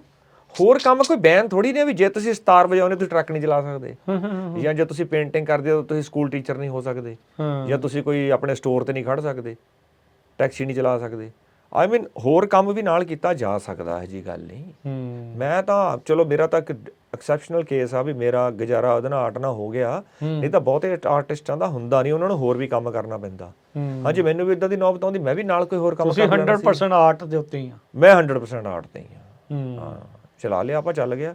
55 ਸਾਲ ਦੇ ਜੇ ਹੁਣ ਤੱਕ ਚੱਲ ਗਿਆ, ਅੱਗੇ ਵੀ ਚੱਲੂ, ਅੱਗੇ ਵੀ ਚੱਲੂ। ਉਹਨੇ ਹੁਣ ਤਾਂ ਡਰ ਡੁਰ ਜਾ ਨਹੀਂ ਰਿਹਾ। ਤੇ ਪਹਿਲਾਂ ਕਦੇ ਕਦੇ ਮਾੜਾ ਮੋਟਾ ਡਰ ਲੱਗਣ ਲੱਗ ਜਾਂਦਾ ਸੀ। ਅੱਛਾ, ਵੀ ਐਵੇਂ ਨਾ ਕਿਤੇ ਹੋਰ ਹੀ ਜਲੂਸ ਕਢਾ ਲਈਏ, ਰੋਲੀ ਨਾ ਜਾਈਏ। ਰੋਲਣਾ ਰਾਲਣਾ ਕੀ ਹੁੰਦਾ, ਐਵੇਂ ਤੁਹਾਨੂੰ ਛੋਟੇ ਹੁੰਦੇ ਤੋਂ ਡਰਾਇਆ ਹੁੰਦਾ, ਐ ਹੋ ਜੂ, ਸੜਕ ਤੇ ਆ ਜਾਏਗਾ, ਐ ਹੋ ਜੂ, ਏਦਾਂ ਹੋ ਜੂ। ਕੁਛ ਨਹੀਂ ਹੈ, ਸਭ ਫਜ਼ੂਲ ਗੱਲਾਂ। ਐਵੇਂ ਡਰ ਹੋਣੇ ਨਹੀਂ ਚਾਹੀਦੇ ਬੰਦੇ ਦੇ ਅੰਦਰ, ਖਿੱਚ ਕੇ ਕਰਨਾ ਚਾਹੀਦਾ। ਡਰਿਆ ਹੋਇਆ ਬੰਦਾ ਕਿਸੇ ਕੰਮ ਦਾ ਨਹੀਂ ਯਾਰ, ਚਿਹਰਾ ਹੀ ਕੁਛ ਨਹੀਂ ਹੁੰਦਾ ਯਾਰ ਉਹ। ਤੇ ਡਰ ਕੱਢਣਾ ਕਿੱਦਾਂ? ਡਰ ਮਹਾਰਾਜ ਨੂੰ ਅਰਦਾਸ ਕਰੋ, ਬਾਕੀ ਸੋਚ ਵਿਚਾਰ ਕਰਕੇ ਸਾਰਾ ਕੁਝ ਕਰੋ। ਤੇ ਕੋਈ ਇਦਾਂ ਦਾ ਪੰਗਾ ਨਾ ਲਓ ਜਿਹੜਾ ਨਾਲ ਵੇਟ ਹੋਵੇ, ਰੀਲ ਵਾਂਗੂ। ਤੇ ਬਾਕੀ ਜਿੱਥੇ ਜਾਇਜ਼ ਆ ਉੱਥੇ ਆਪਣੇ ਨਿਡਰਤਾ ਦਿਖਾਓ, ਠੀਕ ਹੈ ਨਾ। ਤੇ ਜੇ ਹੁਣ ਕੋਈ ਸਾਬਤ ਹੀ ਕਰਨਾ, ਫਿਰ ਚੰਗੀ ਤਰ੍ਹਾਂ ਪਹਾੜ ਚੜ੍ਹੋ, ਸਾਈਕਲਾਂ ਤੇ ਜਾਓ ਕੇਰਲਾ ਤੱਕ। ਜੇ ਆਪਣੇ ਆਪ ਸਾਬਤ ਹੀ ਕਰਨਾ, ਐਵੇਂ ਕਿਸੇ ਦਾ ਜਵਾਕ ਕੁੱਟੀ ਜਾਣਾ, ਉਹ ਕਾਹਦੀ ਬਹਾਦਰੀ ਆ। ਜੇ ਕਹੀਏ ਵੀ ਮੈਂ ਉਈਆਂ ਹੀ ਪਿੰਡ 'ਚ ਮੁੱਛਾਂ ਖੜੀਆਂ ਕਰਕੇ ਸਾਰਿਆਂ ਨੂੰ ਡਰਾ ਲੂੰਗਾ, ਮੈਂ ਤਾਂ ਉਹ ਕਹਿੰਦਾ ਵੀ ਬਹਾਦਰੀ ਦਿਖਾਉਣ ਲਈ ਹੋਰ ਬੜੇ ਤਰੀਕੇ ਆ, ਉਹ ਲਾ ਲਓ, ਹਨਾ। ਨਹੀਂ ਬਿਲਕੁਲ, ਬਹੁਤ ਵਧੀਆ। ਸੋ ਆਪਣੇ ਜਿਹੜੇ ਸਰੋਤੇ ਦਰਸ਼ਕਾਂ ਨੂੰ ਦੱਸ ਦਈਏ, ਸੁਖਪ੍ਰੀਤ ਸਿੰਘ ਆਰਟਿਸਟ, ਇਹਨਾਂ ਦੀ ਐਗਜ਼ੀਬਿਸ਼ਨ ਚੱਲ ਰਹੀ ਆ 21-25 ਨਾਰਥ ਬਾਰਟਨ ਐਵੀਨਿਊ ਫਰੈਜ਼ਨੋ ਦੇ ਵਿੱਚ, ਜਿੱਥੇ ਸਾਹਿਬਜ਼ਾਦਿਆਂ ਦੀਆਂ, ਗੁਰੂ ਘਰਾਂ ਦੀਆਂ, ਦਰਬਾਰ ਸਾਹਿਬ ਦੀਆਂ, ਨੇਚਰ ਦੀਆਂ ਜਿਹੜੀਆਂ ਤਸਵੀਰਾਂ, ਪੇਂਟਿੰਗਸ ਆ, ਉਹ ਇੱਥੇ ਪਈਆਂ ਨੇ। ਉਸ ਦੇ ਨਾਲ ਕਾਮਿਆਂ ਦੀਆਂ ਵੀ ਆ, ਟਰੱਕਾਂ ਵਾਲਿਆਂ ਦੀ ਵੀ, ਤੇ ਇੱਕ ਮੋਚੀ ਦੀ ਵੀ ਤੁਸੀਂ ਪੇਂਟਿੰਗ ਬਣਾਈ। ਹਾਂ, ਮੋਚੀ ਮੇਰੇ ਬੂਟ ਪਾਲਿਸ਼ ਕਰਦਾ ਹੁੰਦਾ ਸੀ, ਜਲ ਸਾਹਿਬ ਹੈ, ਮੈਂ ਉਹਦੀ ਵੀ ਬਣਾਈ। ਮੈਂ ਗਰੀਬ ਲੋਕਾਂ ਦੀ ਬਹੁਤ ਬਣਾਈਆਂ ਪਹਿਲਾਂ ਮੈਂ ਸਟਰੀਟ ਲਾਈਫ ਪੇਂਟ ਕਰਦਾ ਹੁੰਦਾ ਸੀ। ਟਰੱਕ ਵਾਲੀ ਮੈਂ ਤਾਂ ਬਣਾਈ ਸੀ ਵੀ ਉਹ ਦੇਸੀ ਟਰੱਕ ਦਿਖਾਇਆ, ਉਹਦੇ 'ਚ ਪਿਓ ਪੁੱਤ ਦੀ ਗੱਲਬਾਤ ਦਿਖਾਈ ਹੈ ਟਰੱਕ ਦੇ ਨਾਲ, ਹਨਾ। ਹਾਂ, ਤੇ ਉਹ ਮਾਹੌਲ ਇਦਾਂ ਦਾ, ਜੇਬ ਖਾਲੀ ਆ, ਜੇਬ ਖਾਲੀ ਆ, ਇਦਾਂ ਦਾ ਦਿਖਾਇਆ। ਅੱਜ ਕੱਲ੍ਹ ਦੇ ਹਾਲਾਤ ਇੱਥੇ ਟਰੱਕਾਂ ਵਾਲੇ ਦੇ ਇਦਾਂ ਦੇ ਬਣੇ ਪਏ ਉੱਦਾਂ। ਚਲੋ ਕੋਈ ਨਹੀਂ, ਉੱਪਰ ਉਤਾਰ ਚੜਾਵਾ ਕਿਸੇ ਵੇਲੇ। ਤੇ ਸਟਰੀਟ ਆਰਟ ਦੁਬਾਰਾ ਪੇਂਟ ਕਰਨ ਨੂੰ ਜੀ ਨਹੀਂ ਕਰਦਾ? ਸਟਰੀਟ ਆਰਟ ਕਰਾਂਗੇ ਯਾਰ। ਕਈ ਵਾਰੀ ਐ ਹੁੰਦਾ ਨਾ, ਕੋਈ ਤੁਹਾਨੂੰ ਬੱਚੇ ਵੱਡੇ ਹੋ ਜਾਂਦੇ, ਉਹਨਾਂ ਦੀ ਲੋੜਾਂ ਥੋੜ੍ਹੀਆਂ ਜਿਹੀਆਂ ਇੱਦਾਂ ਹੋ ਜਾਂਦੀਆਂ ਵੀ ਚੱਲ ਯਾਰ ਫਿਲਹਾਲ ਇਸ ਟਾਈਪ ਦਾ ਕੰਮ ਕਰ ਲਈਏ, ਨਿਆਣਿਆਂ ਦੀ ਫੀਸ ਫੂਸ ਦੇ ਦਈਏ ਅਤੇ ਹੋਰ ਮਾੜਾ ਮੋਟਾ ਖਰਚਾ ਪਾਣੀ ਸੈੱਟ ਜਿਹਾ ਕਰ ਲਈਏ ਗੁਜ਼ਾਰੇ ਜੋਗਾ। ਫਿਰ ਇੱਕ ਟਾਈਮ ਆ ਜਾਂਦਾ ਜਦੋਂ ਤੁਸੀਂ ਕਹਿੰਦੇ ਹੋ ਚੱਲ ਹੁਣ ਤਾਂ ਫਰੀ ਜਿਹੀ ਆ, ਹੁਣ ਆਪਣੀ ਮਨ ਮਰਜ਼ੀ ਦੀਆਂ ਪੇਂਟਿੰਗਾਂ ਬਣਾ ਲੈਂਦੇ ਹਾਂ। ਕਈ ਵਾਰੀ ਕਸਟਮਰ ਵੀ ਤੁਹਾਨੂੰ ਉੱਦਾਂ ਦੀ ਚੀਜ਼ ਚਲਜਾ ਲੈਂਦਾ ਵੀ ਸਾਡੇ ਲਈ ਆਹੀ ਬਣਾ, ਤੁਹਾਨੂੰ ਫਿਰ ਉਹ ਕਰਨੀ ਪੈਂਦੀ ਹੈ ਵੀ ਚੱਲ ਯਾਰ ਆਹੀ ਕਰ ਦਈਏ ਹੁਣ ਯਾਰ। ਪ੍ਰੋਸੈਸ ਕੀ ਰਹਿੰਦਾ ਫਿਰ ਤੁਹਾਡਾ, ਕ੍ਰੀਏਟਿਵ ਪ੍ਰੋਸੈਸ ਕੀ ਰਹਿੰਦਾ? ਕਿੱਦਾਂ ਜਦੋਂ ਕੋਈ ਕਹਿੰਦਾ ਆ ਉਹ ਐਗਜ਼ੈਕਟਲੀ ਉੱਦਾਂ ਕਰਦੇ ਆ, ਆਪਣਾ ਟਵਿਸਟ ਦਿੰਦੇ ਆ ਕਿੱਦਾਂ? ਨਹੀਂ, ਅਸੀਂ ਵੀ ਉਹਨੂੰ ਦੱਸੀਦਾ ਵੀ ਇਹਦੇ 'ਚ ਇਹ ਵੀ ਇੱਦਾਂ ਵੀ ਹੋ ਸਕਦਾ ਯਾਰ, ਐਂ ਕਰਾ ਲਾ, ਥੋੜ੍ਹਾ ਜਿਹਾ ਆਹ ਐਡ ਕਰ ਦਿੰਦੇ ਹਾਂ। ਕੁਛ ਉਹਦੀਆਂ ਕੁਛ ਸਾਡੀਆਂ, ਕੁਛ ਉਹਦੀਆਂ ਮੰਨਣੀਆਂ ਪੈਂਦੀਆਂ, ਕੁਛ ਆਪਣੀਆਂ ਬਣਾਉਣੀਆਂ ਪੈਂਦੀਆਂ, ਰਲ ਮਿਲਾ ਕੇ ਚਿੱਤਰ ਇੱਕ ਪੁਆਇੰਟ ਪਿਆਰ ਦੇ ਨਾਲ ਹੀ ਕੰਮ ਚੱਲਦਾ। ਨਹੀਂ, ਸਾਡੀਆਂ ਮੰਨ ਹੀ ਲੈਂਦੇ ਨੇ ਯਾਰ, ਜਿਹੜੇ ਸਾਡੇ ਤੋਂ ਆਰਟ ਕਰਾਉਂਦੇ ਆ ਉਹ ਸਾਨੂੰ ਸਾਡੇ ਨਾਲ ਇੱਕ ਮਿੱਕ ਹੋ ਕੇ ਰਹਿੰਦੇ ਨੇ। ਸਾਡੇ ਨਾਲ ਗਾਹਕ ਵਾਲਾ ਰਿਸ਼ਤਾ ਘੱਟ ਹੀ ਹੁੰਦਾ, ਐਡਮਾਇਰਰ ਵਾਲਾ ਹੀ ਹੁੰਦਾ, ਸ਼ੁਭ ਚਿੰਤਕ ਹੀ ਹੁੰਦੇ ਨੇ ਉਹ। ਤੇ ਅਸੀਂ ਵੀ, ਮੈਂ ਵੀ ਮਤਲਬ ਪੂਰੀ ਕੋਸ਼ਿਸ਼ ਕਰਦਾ ਨਾ, ਜਿੰਨਾ ਸਿੱਖਿਆ ਉਨਾ ਲਾ ਕੇ ਦਿਓ। ਆਰਟ 'ਚ ਤੁਸੀਂ ਧੋਖਾ ਨਹੀਂ ਕਰ ਸਕਦੇ, ਤੁਸੀਂ ਕਿਸੇ ਨੂੰ ਉੱਲੂ ਨਹੀਂ ਬਣਾ ਸਕਦੇ। ਹੁਣ ਰਾਗ ਆ, ਜੇ ਰਾਗ ਦੀਪਕ ਲਾਉਣਾ, ਮਲਹਾਰ ਲਾਉਣਾ, ਤੇ ਲਾਓਗੇ ਤਾਂ ਮਲਹਾਰ ਲੱਗੂਗਾ ਜੇ ਆਉਂਦਾ ਹੋਊਗਾ। ਤੁਸੀਂ ਕੀ ਠੱਗੀ ਕਰੋਗੇ ਰਾਗ ਨਾਲ? ਇਹਦੇ ਰੰਗ 'ਚ ਵੀ ਠੱਗੀ ਨਹੀਂ ਹੁੰਦੀ ਹੈਗੀ, ਚੀਜ਼ ਦਿਖੂਗੀ ਯਾਰ, ਰਿਜ਼ਲਟ ਆਊਗਾ ਸਾਹਮਣੇ, ਪਤਾ ਲੱਗ ਹੀ ਜਾਣਾ। ਕੋਸ਼ਿਸ਼ ਕਰੋ, ਜਿੰਨਾ ਸਿੱਖਿਆ ਉਨਾ ਲਾਓ, ਬਾਰ-ਬਾਰ ਕਰੋ। ਜਦੋਂ ਤੁਸੀਂ ਪੂਰੇ ਰੱਜ ਜਾਓ ਵੀ ਹੁਣ ਮੈਂ ਇੰਨਾ ਹੀ ਕਰ ਸਕਦਾ ਸੀ, ਫਿਰ ਅਗਲੇ ਨੂੰ ਦਿਓ, ਹਨਾ। ਆਰਟਿਸਟ ਆਪਣੇ ਲਈ ਘੱਟ ਕਰਦਾ ਆ ਪੇਂਟ ਕਰਦਾ ਆ ਜਾਂ ਦੂਜਿਆਂ ਲਈ ਜ਼ਿਆਦਾ ਪੇਂਟ ਕਰਦਾ? ਡਿਪੈਂਡ ਕਰਦਾ ਯਾਰ ਤੁਹਾਡੇ ਹਾਲਾਤਾਂ ਤੇ, ਆਰਟਿਸਟ ਦੀ ਜਿੱਦ ਤੇ ਵੀ। ਤੇ ਆਪਣੀ ਸ਼ਰਤਾਂ ਤੇ ਜ਼ਿੰਦਗੀ ਜਿਉਣੀ ਹੈ ਜੇ, ਜਾਂ ਆਪਣੀਆਂ ਬਿਲਕੁਲ ਕਹੀਏ ਵੀ ਆਪਣੇ ਸ਼ਰਤਾਂ ਮਰਵਾਉਣੀਆਂ, ਫਿਰ ਥੋੜ੍ਹੇ ਬਹੁਤੇ ਘਾਟੇ ਵੀ ਖਾਣੇ ਪੈਣਗੇ। ਕਦੀ ਇਦਾਂ ਦਾ ਮੌਕਾ ਆਇਆ? ਕਈ ਵਾਰੀ ਤੁਹਾਡੇ ਤੋਂ ਐਡਮਾਇਰਰ ਵਧੀਆ ਕੰਮ ਕਰਵਾ ਲੈਂਦੇ ਆ। ਮੇਰੇ ਤੋਂ 5-7 ਪੇਂਟਿੰਗਾਂ ਇੱਕ ਬੰਦੇ ਨੇ ਇਹੋ ਜਿਹੀਆਂ ਬਣਵਾ ਲਈਆਂ ਜਿਹੜੀਆਂ ਕਿ ਮੈਂ ਨਹੀਂ ਸੀ ਬਣਾਉਣੀਆਂ ਕਦੇ ਵੀ। ਉਹਨੇ ਮੇਰੇ ਤੋਂ, ਉਹਨੇ ਸਬਜੈਕਟ ਇੰਨੇ ਵਧੀਆ ਚੁਣੇ, ਤੇ ਮੈਨੂੰ ਪਹਿਲਾਂ ਡਰ ਲੱਗਿਆ ਵੀ ਨਹੀਂ ਆਹ ਤਾਂ ਬਣਾਉਣਾ ਬਹੁਤ ਔਖਾ, ਪਰ ਜਦੋਂ ਬਣ ਗਏ ਮੈਨੂੰ ਲੱਗਿਆ ਓਹੋ ਤਾਂ ਬਹੁਤ ਵਧੀਆ ਹੋ ਗਿਆ, ਮੈਂ ਤਾਂ ਸਟੋਰੀ ਟੈਲਰ ਬਣ ਗਿਆ। ਕਿਹੜੀ ਚੀਜ਼ ਸੀ ਉਹ? ਬਸ ਕੁਛ ਜਿਵੇਂ ਭਗਤ ਪੂਰਨ ਸਿੰਘ ਪਿੰਗਲਵਾੜਾ ਦੀ ਸੀ, ਕੋਵਿਡ ਦੀ ਸੀ, ਠੀਕ ਹੈ, ਹਨਾ, ਉਹ ਦੂਜੀ ਕਿਸਾਨਾਂ ਵਾਲੀ ਸੀ। ਉਹ ਇਦਾਂ ਹੁੰਦੀਆਂ, ਕਈ ਵਾਰੀ ਤੁਹਾਨੂੰ ਲੱਗਦਾ ਹੁੰਦਾ ਤੁਸੀਂ ਡਰ ਜਾਂਦੇ ਹੋ, ਜ਼ਿੰਦਗੀ 'ਚ ਮੌਕਾ ਆ ਜਾਂਦਾ, ਪਰ ਦੂਜਾ ਬੰਦਾ ਕਹਿੰਦਾ ਨਹੀਂ ਤੂੰ ਬਣਾ ਯਾਰ, ਬਣ ਜੂਗੀ, ਏਦਾਂ ਚ ਕਰਤਾ ਏਦਾਂ। ਪਰ ਜਦੋਂ ਹੋ ਜਾਂਦੀ ਹੈ ਤੁਹਾਨੂੰ ਲੱਗਦਾ ਕਿ ਯਾਰ ਚੰਗਾ ਹੋਇਆ ਯਾਰ, ਉਹ ਬੰਦੇ ਨੇ ਯਾਰ ਵਧੀਆ ਆਈਡੀਆ ਦਿੱਤਾ ਸੀ। ਏਦਾਂ ਜ਼ਰੂਰੀ ਨਹੀਂ ਨਾ ਕਿ ਸਾਡਾ ਹੀ ਮਾਈਂਡ ਪਰਫੈਕਟ ਆ, ਜੋ ਅਸੀਂ ਕਹਿੰਦੇ ਉਹੀ ਠੀਕ ਆ। ਦੂਜਾ ਵੀ ਕਈ ਵਾਰੀ ਤੁਹਾਨੂੰ ਆਪਣਾ ਆਰਟ ਦੀ ਆਪਣੀ ਉਹ ਪਛਾਣ ਨਹੀਂ ਆਉਂਦੀ ਹੁੰਦੀ, ਦੂਜੇ ਨੂੰ ਵੱਧ ਆਉਂਦੀ ਹੁੰਦੀ ਹੈ। ਆਈ beauty is in the I of ਬੀਹੋਲਡਰ। ਹਾਂ ਬਿਲਕੁਲ, ਜਾਂ ਕਹੀਏ ਵੀ ਦੂਜੇ ਨੂੰ ਤੁਸੀਂ ਜ਼ਿਆਦਾ ਕਲੀਅਰ ਦਿਖਦੇ ਹੋ, ਮੈਨੂੰ ਆਪਣੇ ਫੇਸ ਦਾ ਘੱਟ ਪਤਾ। ਆਪਾਂ ਸ਼ੀਸ਼ਾ ਦੇਖਾਂਗੇ ਤੇ ਪਤਾ ਲੱਗੂ। ਸ਼ੀਸ਼ਾ ਕਿੰਨੇ ਚਿਰ ਦੇਖ ਲਾਂਗੇ, ਮੈਂ ਤਾਂ ਉਹ ਵੀ ਨਹੀਂ ਦੇਖਦਾ। ਮੈਂ ਵੇਖਿਆ ਸੀ ਤੁਸੀਂ ਤਾਂ ਪੱਗ ਵੀ ਉਦੋਂ ਬੰਨ ਲੈਂਦੇ ਯਾਰ। ਮੈਂ ਵਿਆਹ ਤੋਂ ਬਾਅਦ ਦੇਖਿਆ ਹੀ ਨਹੀਂ ਸ਼ੀਸ਼ਾ, ਮੈਂ ਕਿਹਾ ਹੁਣ ਅਖੀਰਲੀ ਵਾਰੀ ਉਦੋਂ ਦੇਖਿਆ ਵਿਆਹ ਤੋਂ। ਬਸ ਐਸਾ ਕੀ ਡਰ ਲੱਗਾ ਸ਼ੀਸ਼ੇ ਤੋਂ? ਉਹ ਯਾਰ ਸ਼ੀਸ਼ਾ ਨਾ, ਤੈਨੂੰ ਸਹੀ ਦੱਸਾਂ, 20-25 ਸਾਲ ਤੱਕ ਨਾ ਬੰਦਾ ਦਰਿਆ ਚੜ੍ਹਦਾ ਬੰਦੇ ਦਾ ਪੂਰਾ, ਕਿਨਾਰੇ ਭੰਦਾ ਬੰਦਾ, ਆਪਣੇ ਆਪ ਨੂੰ ਕਹਿੰਦਾ ਮੈਂ ਚੀਜ਼ ਆ, ਮੈਂ ਸੋਹਣਾ। ਫਿਰ ਇੱਕ ਪੁਆਇੰਟ ਆ ਜਾਂਦਾ ਡਾਊਨ ਜਾਣ ਲੱਗ ਜਾਂਦਾ, ਹਨਾ, ਕਿ ਨਿਮਰਤਾ ਆ ਜਾਂਦੀ, ਪਿਆਰ ਆ ਜਾਂਦਾ। ਵੈਸੇ ਤੁਸੀਂ ਹੁਣ ਡੇ ਬਾਈ ਡੇ ਮਤਲਬ ਕਹੀਏ ਵੀ ਯਾਰ ਸ਼ੀਸ਼ਾ ਮੈਨੂੰ ਲੱਗਦਾ ਜਨਾਨੀਆਂ ਲਈ ਬਣਿਆ। ਅੱਛਾ। ਬੰਦੇ ਦਾ ਕੀ ਹੁੰਦਾ ਯਾਰ, ਦਾੜੀ ਦੂੜੀ ਝਾੜ ਲਈ ਬਸ, ਕੁਛ ਲੱਗਿਆ ਤਾਂ ਨਹੀਂ, ਠੀਕ ਆ, ਤੇ ਪੱਗ ਜਿੰਨੀ ਸਿੱਧੀ ਜਿਹੀ ਹੋਵੇ ਮੈਨੂੰ ਤਾਂ ਵਧੀਆ ਲੱਗਦੀ ਆ, ਹਨਾ, ਤੇ ਸ਼ਕਲ ਤਾਂ ਉਹੀ ਰਹਿਣੀ ਹੈ ਚਾਹੇ ਸ਼ੀਸ਼ੇ ਮੂਹਰੇ 1000 ਘੰਟੇ ਬੈਠੇ ਰਹੋ। ਇਹ ਤਾਂ ਹੈ।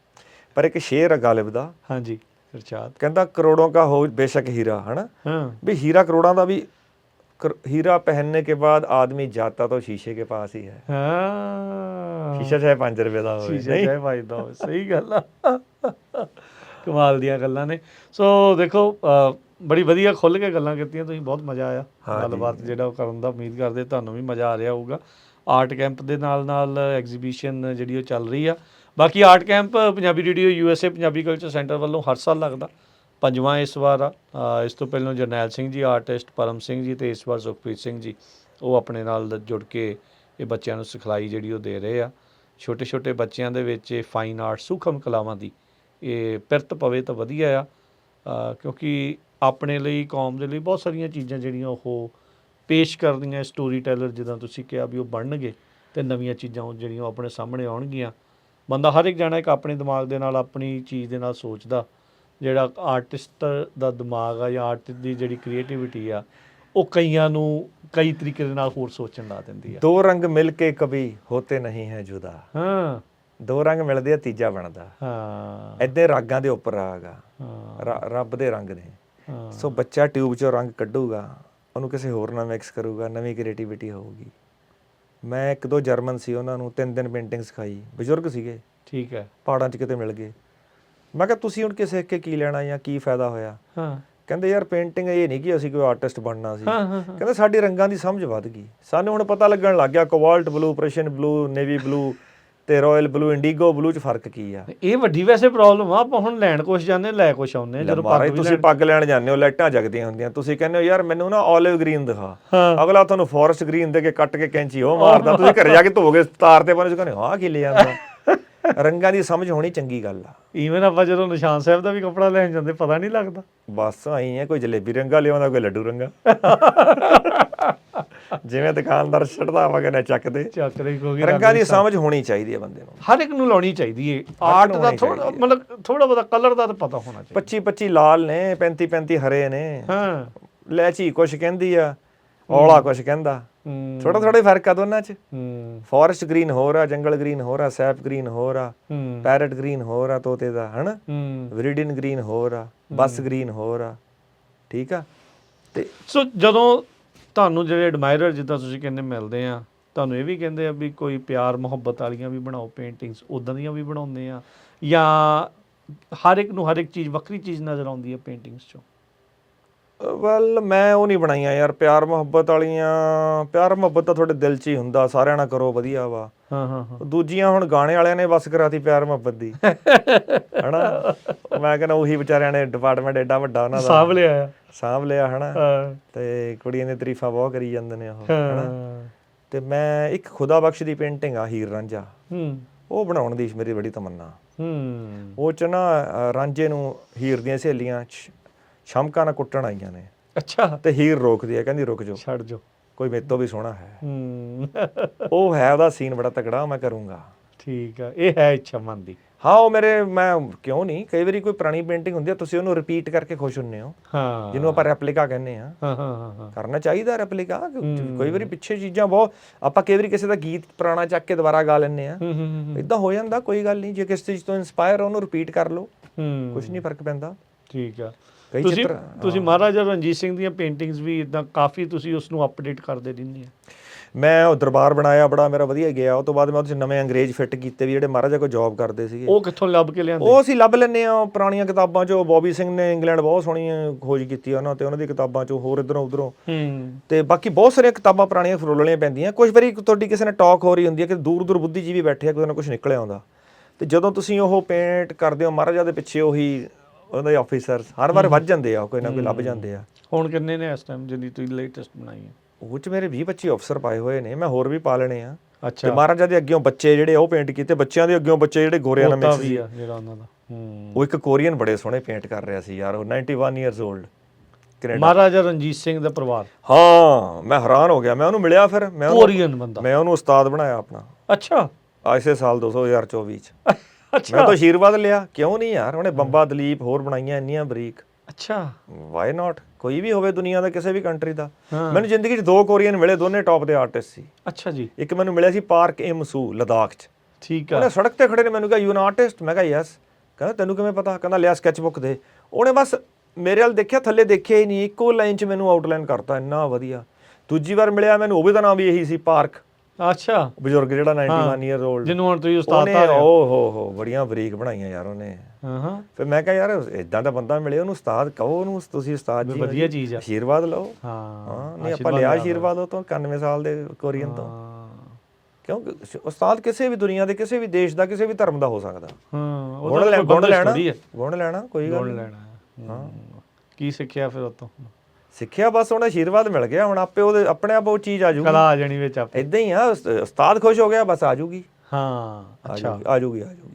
ਇੱਕ ਸਕਾਟਲੈਂਡ ਵਾਲੀ ਆਪਾਂ ਗੱਲ ਕਰ ਰਹੇ ਸੀ ਆਫ ਦਾ ਰੈਕਡ, ਜਦੋਂ ਤੁਸੀਂ ਦੱਸਦੇ ਸੀ ਵੀ ਇੱਕ ਸਪੈਸ਼ਲ ਖਾਲਸਾ ਦੇ ਉਹ, ਹਾਂ, ਅੱਛਾ, ਰੰਗ ਦਾ ਜਿਹੜਾ ਟਾਰਟਨ, ਉਹ ਦੱਸੋ ਪਹਿਲਾਂ ਉਹਦਾ ਟਾਰਟਨ ਕੀ ਚੀਜ਼ ਹੁੰਦੀ ਆ? ਦੇਖੋ ਸਕਾਟਿਸ਼ ਲੋਕ ਇੱਕ ਫਰਾਕ ਜੀ ਪਾਉਂਦੇ ਆ, ਬਹੁਤ ਲੋਕਾਂ ਨੂੰ ਪਤਾ ਵੈਸੇ। ਉਹ ਚੈੱਕ ਹੁੰਦਾ, ਜਿੰਨੇ ਆਪਾਂ ਚੈੱਕ ਦੀਆਂ ਸ਼ਰਟਾਂ ਸਕਾਟਲੈਂਡ ਤੋਂ ਚੱਲਿਆ, ਹਨਾ। ਠੀਕ ਆ। ਤਾਂ ਚੈੱਕ ਹਰ ਰੀਜਨ ਦਾ ਆਪਣਾ ਚੈੱਕ ਹੁੰਦਾ। ਸਕਾਟਲੈਂਡ 'ਚ ਕਿੰਨੇ ਰੀਜਨ ਨੇ, ਹਰ ਇਲਾਕੇ ਦਾ ਕਲਰ ਹੁੰਦੇ ਨੇ, ਉਹ ਕਲਰ ਤੋਂ ਪਛਾਣਿਆ ਜਾਂਦਾ ਵੀ ਸਕਾਟਲੈਂਡ ਦੇ ਕਿਹੜੇ ਇਲਾਕੇ ਦਾ। ਸੋ ਇੱਕ ਵਾਰੀ ਲਾਰਡ ਇਕਬਾਲ ਸਿੰਘ ਨੇ ਆਈਲੈਂਡ ਖਰੀਦਿਆ ਉੱਥੇ, ਇੰਗਲੈਂਡ ਸਕਾਟਲੈਂਡ ਦੇ ਵਿਚਾਲੇ, ਸਕਾਟਲੈਂਡ ਚ ਆਉਂਦਾ ਸੀ ਹੂੰ ਉਹ ਰਿਚ ਸੀ ਬੰਦਾ ਤੇ ਉਹਨੇ ਨਾਂ ਰੱਖਣਾ ਸੀ ਉਹਦਾ। ਬੜੇ ਲੋਕਾਂ ਨੇ ਅਪਰੋਚ ਕੀਤੀ ਤੂੰ ਆਹ ਨਾਂ ਰੱਖ ਲਾ, ਉਹ ਰੱਖ ਲਾ, ਉਹਨੇ ਕਿਸੇ ਦੀ ਨਹੀਂ ਮੰਨੀ। ਉਹਨੇ ਸਕਾਟਲੈਂਡ ਦੇ ਕਿਸੇ ਕਵੀ ਦੇ ਨਾਂ ਤੇ ਨਾ ਉਹ ਨਾਂ ਰੱਖਤਾ। ਸਕਾਟਿਸ਼ ਲੋਕ ਬੜੇ ਖੁਸ਼ ਹੋਏ। ਉਹ ਕਵੀ ਅਣਗੌਲਿਆ ਸੀ। ਅੱਛਾ, ਉਹ ਕਹਿੰਦੇ ਹੈ ਯਾਰ ਇੱਕ ਸਿੱਖ ਉਹਨਾਂ ਦਾ ਬਾਗੀ ਕਵੀ ਸੀ ਕੋਈ? ਹਾਂ, ਉਹ ਵੀ ਸਿੱਖ ਬੰਦੇ ਨੇ, ਸਾਡੇ ਕਵੀ ਦਾ ਯਾਰ ਮਾਣ ਕੀਤਾ। ਹਾਂ, ਫਿਰ ਉਹਨਾਂ ਨੇ ਉਹਦੇ ਨਾਲ ਗੱਲਬਾਤ ਕੀਤੀ, ਚਲੋ ਦੋਸਤੀ ਹੋ ਗਈ ਉਹਦੀ। ਹਾਂ, ਤੇ ਉਹ ਦੋ ਸਰਦਾਰ ਜੀ ਸੀਗੇ ਤੇ ਨਾਲ ਉਹਨਾਂ ਦੇ ਸਰਦਾਰ ਟੀ ਸ਼ੇਰ ਸਿੰਘ ਜੀ ਸੀਗੇ। ਉਹਨਾਂ ਦੋਨਾਂ ਨੇ ਰਲ ਕੇ ਸਕਾਟਲਿਸ਼ ਲੋਕਾਂ ਨੂੰ ਕਿਹਾ ਵੀ ਅਸੀਂ ਵੀ ਚਾਹੁੰਦੇ ਹਾਂ ਸਾਡਾ ਚੈੱਕ ਹੋਵੇ। ਉਹ ਕਹਿੰਦੇ ਅਸੀਂ ਤੁਹਾਡੇ ਨਾਂ ਦਾ ਇੱਕ ਚੈੱਕ ਬਣਾਉਨੇ ਆ। ਅੱਛਾ, ਉਹਨਾਂ ਨੇ ਫਿਰ ਉਹ ਟਾਰਟਨ ਦਾ ਇੱਕ ਰਜਿਸਟਰਡ ਨੰਬਰ ਲਾਇਆ। ਅੱਛਾ, ਸਿੱਖ ਟਾਰਟਨ ਕਹਿੰਦੇ ਆ ਉਹਨੂੰ। ਸਿੱਖ ਤੇ ਟਾਰਟਨ, ਉਹਦਾ ਇੱਕ ਚੈੱਕ ਦਾ ਕਲਰ ਦਿੱਤਾ ਉਹਨਾਂ ਨੇ। ਜੇ ਤੁਸੀਂ ਉਹ ਆਰਡਰ ਕਰੋ ਤਾਂ ਤੁਹਾਨੂੰ ਉਹੀ ਕਲਰ ਦਾ ਚੈੱਕ ਮਿਲੂਗਾ ਕਿ ਇਹ ਸਿੱਖ ਚੈੱਕ ਆ। ਹਾਂ, ਤੇ ਉਹਦੀ ਤੁਸੀਂ ਪੱਗ ਬਣਾ ਸਕਦੇ ਹੋ, ਸ਼ਰਟ ਬਣਾ ਸਕਦੇ ਹੋ, ਕੋਟ ਬਣਾ ਸਕਦੇ ਹੋ। ਮੈਂ ਵੀ ਉਹਦੀ ਪੱਗ ਬਣਾਉਣੀ ਆ ਹੁਣ, ਲੈਣਾ ਮੈਂ ਵੀ ਆਰਡਰ ਕਰਨਾ। ਤੁਸੀਂ ਮੰਗਵਾਉਣਾ ਆ?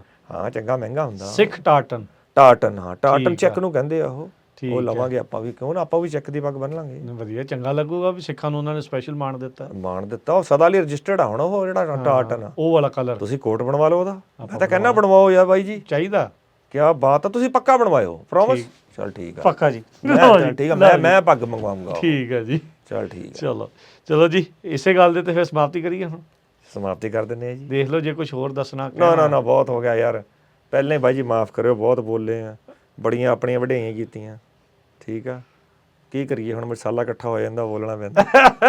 ਕਿਤੇ ਕਰ ਲਾਂਗੇ ਤਾਂ ਫਿਰ ਨਹੀਂ ਪਤਾ ਜਿਹੜਾ ਉਹ ਲੱਗਦਾ। ਮਸਾਲਾ ਬਣ ਗਿਆ, ਕਿਸੇ ਸਬਜ਼ੀ ਤੇ ਸਿੱਟਣਾ ਪੈਣਾ। ਸਿੱਟਣਾ ਹੀ ਪੈਣਾ। ਚਲੋ ਬਾਈ ਜੀ, ਸਤਿ ਸ੍ਰੀ ਅਕਾਲ। ਧੰਨਵਾਦ ਸੁਖਪ੍ਰੀਤ ਜੀ, ਮਿਹਰਬਾਨੀ। ਸਤਿ ਸ੍ਰੀ ਅਕਾਲ ਜੀ। ਮਿਹਰਬਾਨੀ। ਪੰਜਾਬੀ ਰੇਡੀਓ ਦੀ ਪੰਜਾਬੀ ਰੇਡੀਓ USA ਦੀ।